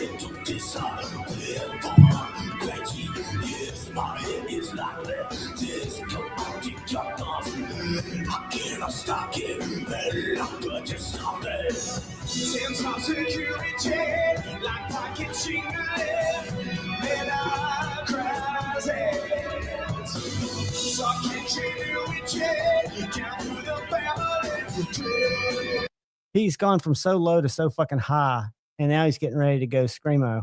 He just flips on a switch. It's ridiculous. And what's amazing is he's been able to do this for 40 years and hasn't torn his voice up. So he's got technique. That's what if you ever watch these music teachers that review a lot of these bands, like Journey, there's one where they talk about Steve Perry's technique and they show him doing stuff with his jaw. And even though Steve Perry's couldn't continue to sing for Journey because his voice wouldn't do it. Mike's, you watch his late videos, it's awesome.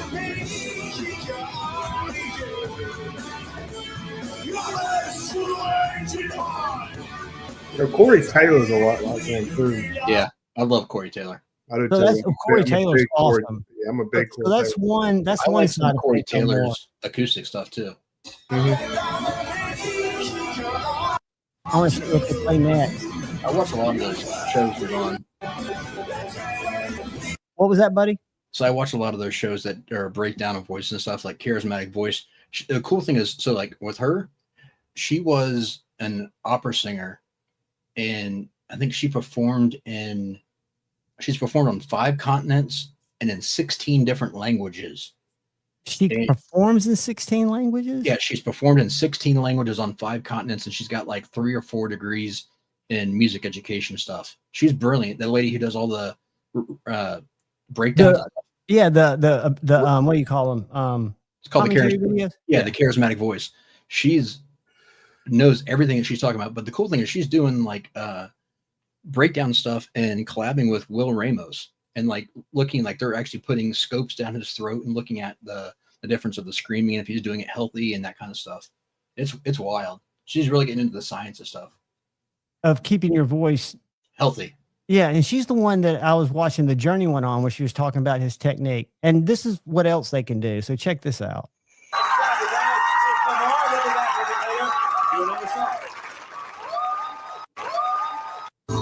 No more.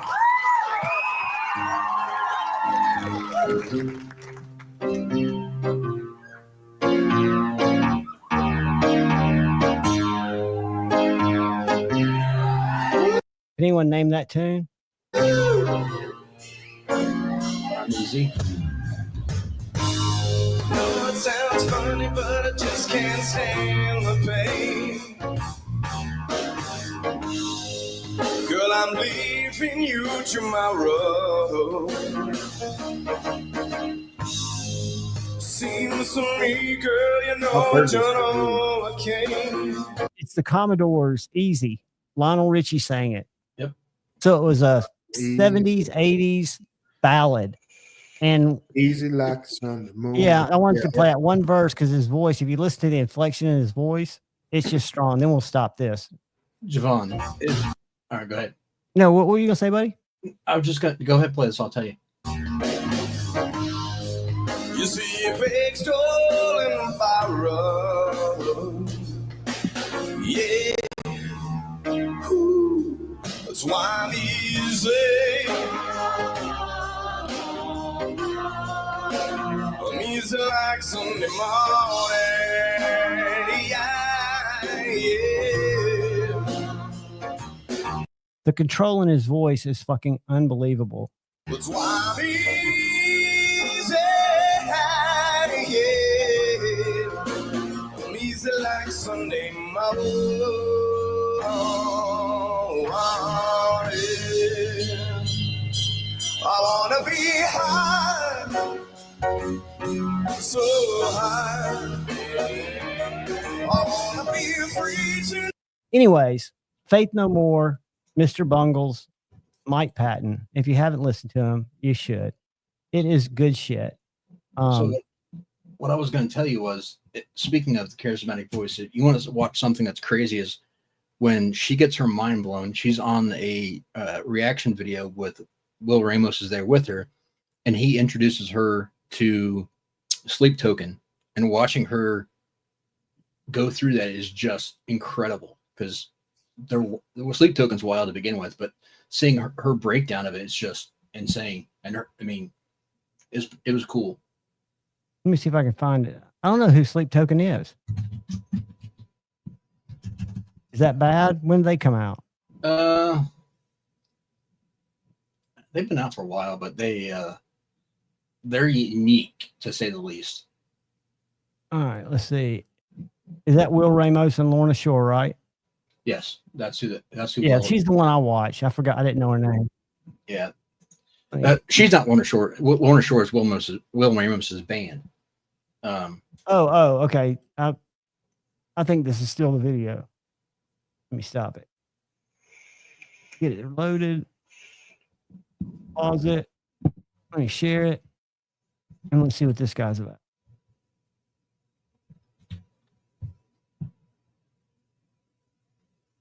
The charismatic voice. I'm joined today by the Will Ramos. Hello.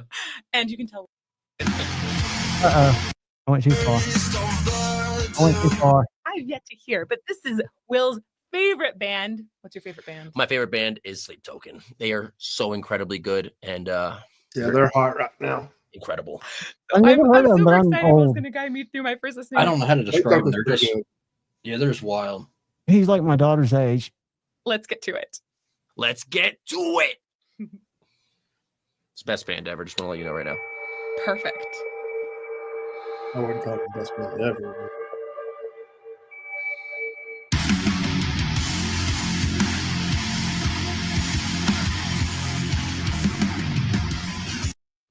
Break it up. Just see if they'll probably let me know. Just start out.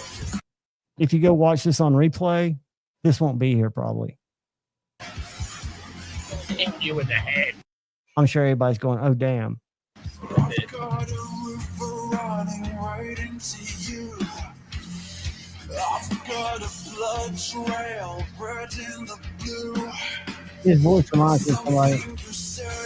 Push. Something you do. A taste of the divine. All right. First impressions. What's she going to say? But It's so smooth. He is killing it right now. I'm like, every single time. I don't see do it. I don't know. I can feel Will just like bursting with excitement beside me as I was listening to this. He's like, I can't contain it. This is my favorite. Get with it.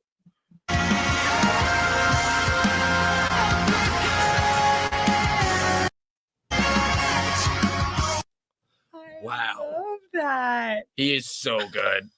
He is so freaking good. It is incredible. Oh, it's like, What are you doing? What are you doing to us? He's writing it. Does he do this? Ah, that's cool. All right, play it again. Vessel, if you're listening to this, you got to let us know. Yes, please. No, I'm not a fan, but thank you. Oh.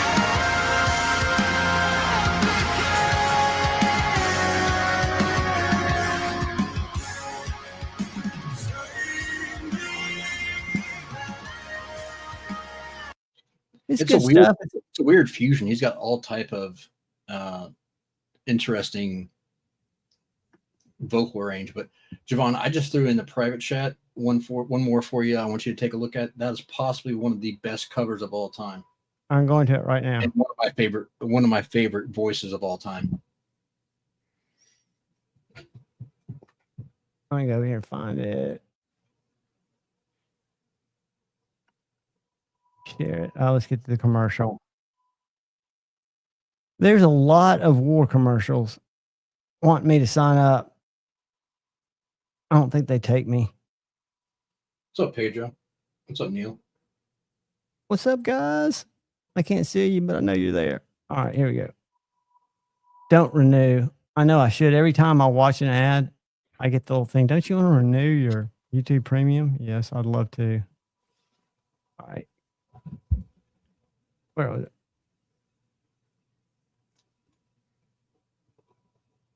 Is this it? Yep.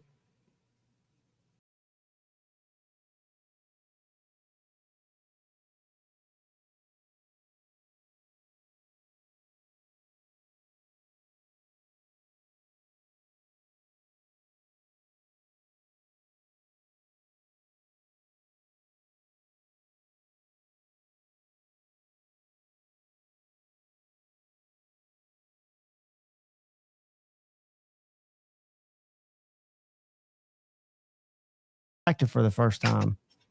But I'm a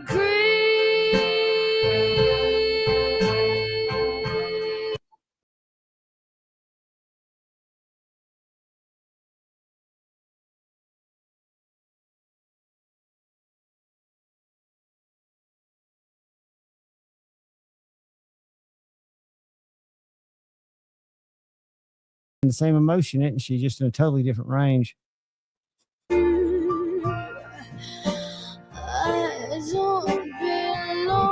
But talk about control.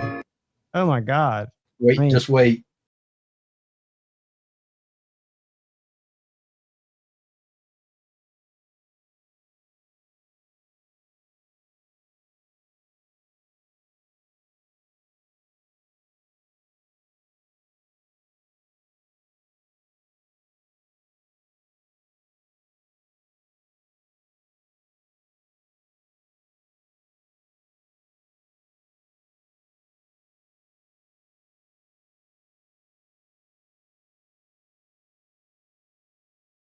Styles in her voice. I'm sorry. I didn't hear you, Ryan. What were you saying? She sounded a little bit like Amy Winehouse there for a minute. I think personally she's considerably better. If you hear her do other songs, she's got a huge range. Yeah. That's kind of, Amy Winehouse is a good example, but it sounded like she changed her whole. Yeah. Like she's, yeah. In that song, that's what. You're so very special. She can be so clear like this, but then she can get so gravelly, unbelievably gravelly and raspy. It's crazy. I'm really going to miss the guitar part. I don't know how they're going to do that.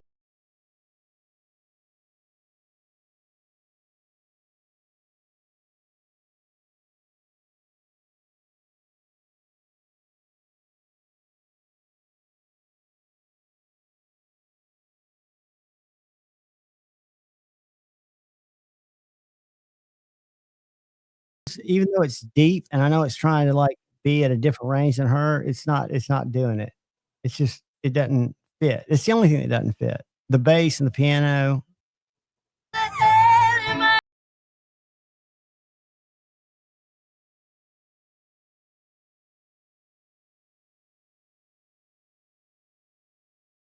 All right, I'm gonna go a little bit further up. I know people are like, "What the fuck?"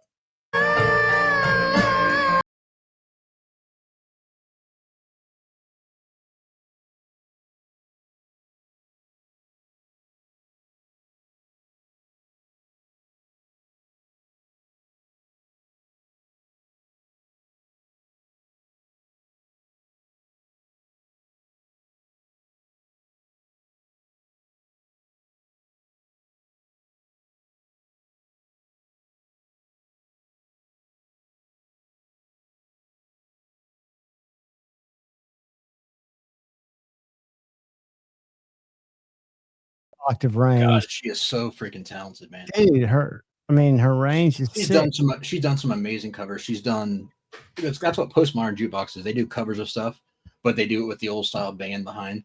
She's done stuff with No Doubt. She's done some covers of. She's done what else has she done covers of?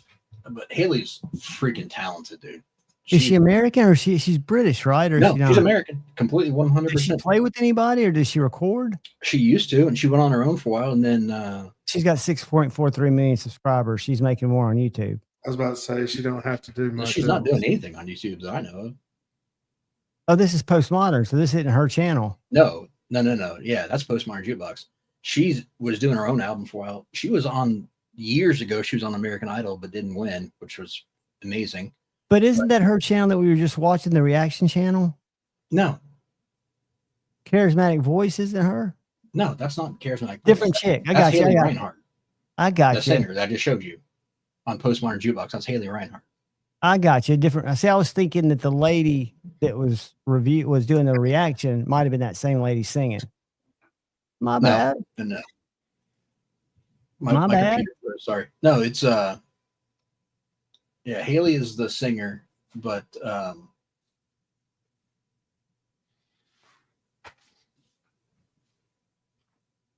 were you saying, bud? Oh, sorry. No, but she's got some really good other stuff out there. Shut up, Todd. I know, but I can't help it. Gwen's amazing. And funny story is I've golfed with Adrian, her drummer. That dude is cool as shit.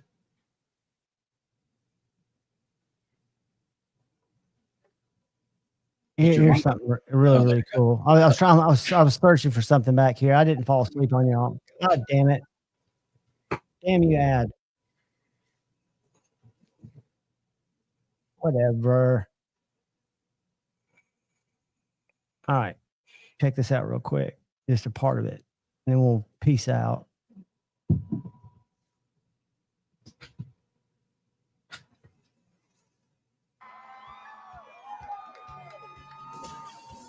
He's also a great writer. I've got 2 of his books. They're very entertaining. Yeah. Funny. He's just got, good story, everything. This song's a trip.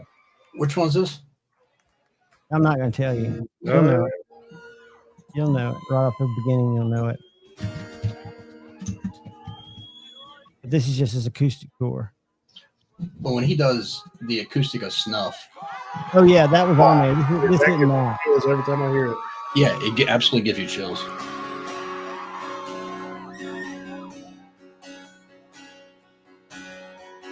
Yep. I know where it is.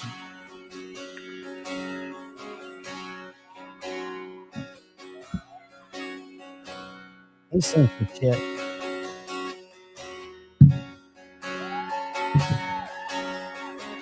Hear me out there, Hollywood!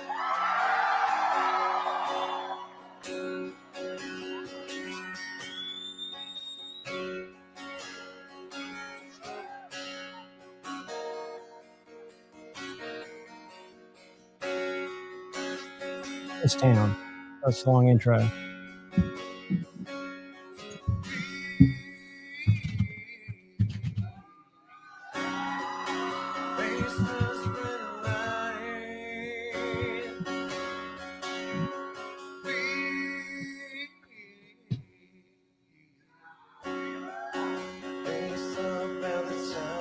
You know, it's really not a good kickoff point to use a Lane Staley cover as a cover because nobody's going to do it like Lane Staley.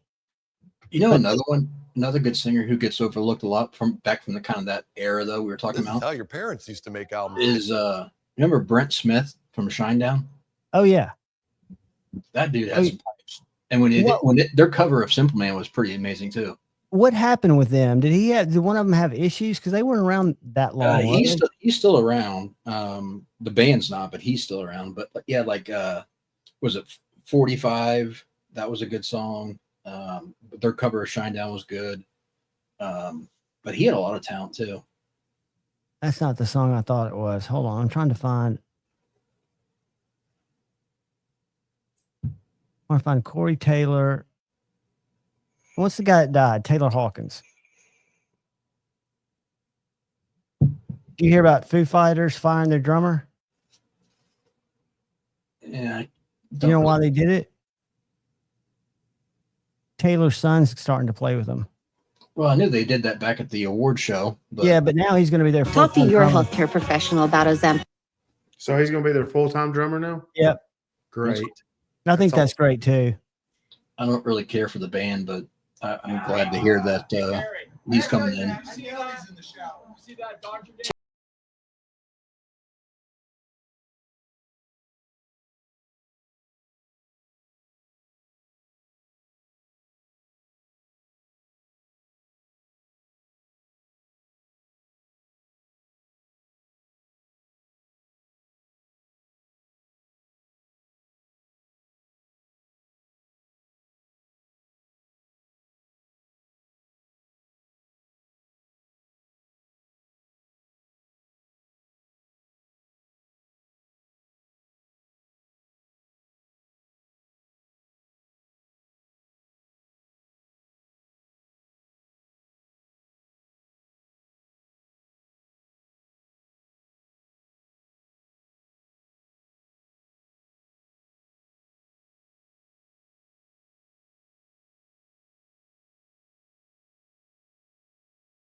I'm sorry, but that's just spoken.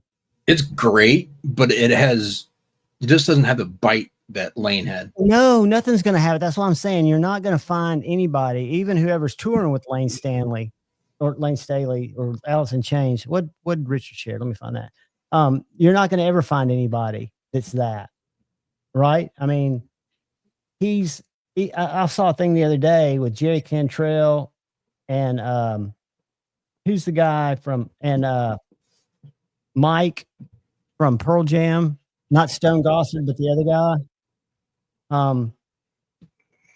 What's Mike's McCready? Mike McCready and the guy from Screaming Trees talking about Lane Staley. And I don't know if y'all know this, but when Jerry Cantrell moved to Seattle, he didn't have anywhere to live, and Lane let him live with him. They didn't even know each other. Brought him in, and they started writing music together. But anyway, he couldn't say enough nice things about Lane Staley, and that he was kind of a victim. I didn't know the backstory about his fiance dying, overdosing, and that really put him in a spiral. But let's see what we got here from Richard.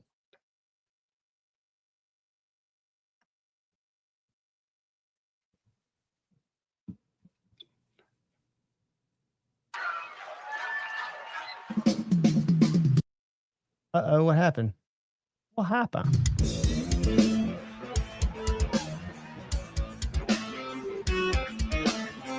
I'm digging the fusion sound.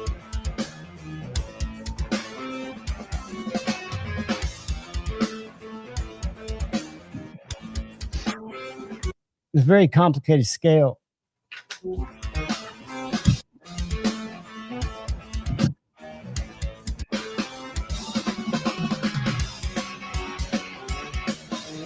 Yeah, that's major fusion right there. Is that's what like it a is. Dave Matthews, Fish, Widespread. Very jam bandy. Yeah, it's all kind of jammed in together.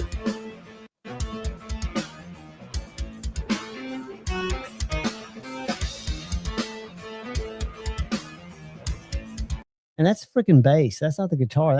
I'm watching his hands. That's the bass making that lick. I'm sure y'all knew that. I didn't.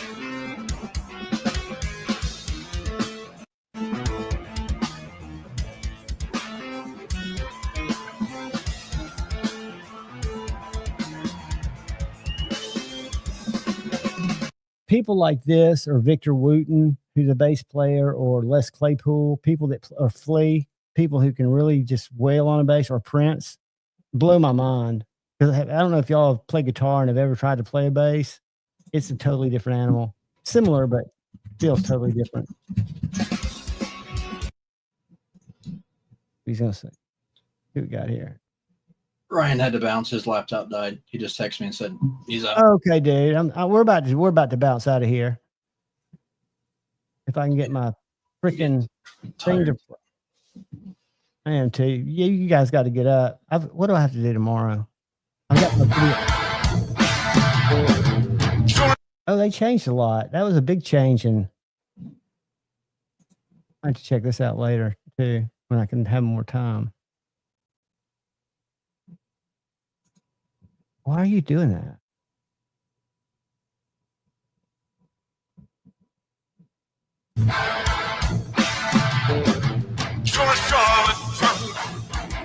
But you get everything you wish. You're a heart. Carry poison in your kiss. With forgiveness. With a dagger in your hand. So you can see. Very, very unique. All right, Javon, I'm gonna bounce, man. I'm getting really Hold on, man. Let me stop sharing. We'll say bye to everybody. Oh, sorry, I I'm just getting really joining me, sleepy. dude. I feel you, man. I'm with you, I was guys. up early. Thanks for hanging tonight for our Insomniac sit and spin. We'll talk about more knives when I get more knives to talk about. I've got a couple. Yeah, we'll talk about knives. Guys, I appreciate each and every one of you. Appreciate you coming and hanging out with me. It means a ton. Do me a huge favor. And always look out for the guy or gal to your left. Always look out for the guy or gal to your right. Please look out for each other. Love in your heart. Peace and debate. Always better than hate. Love y'all. See you Friday or sooner.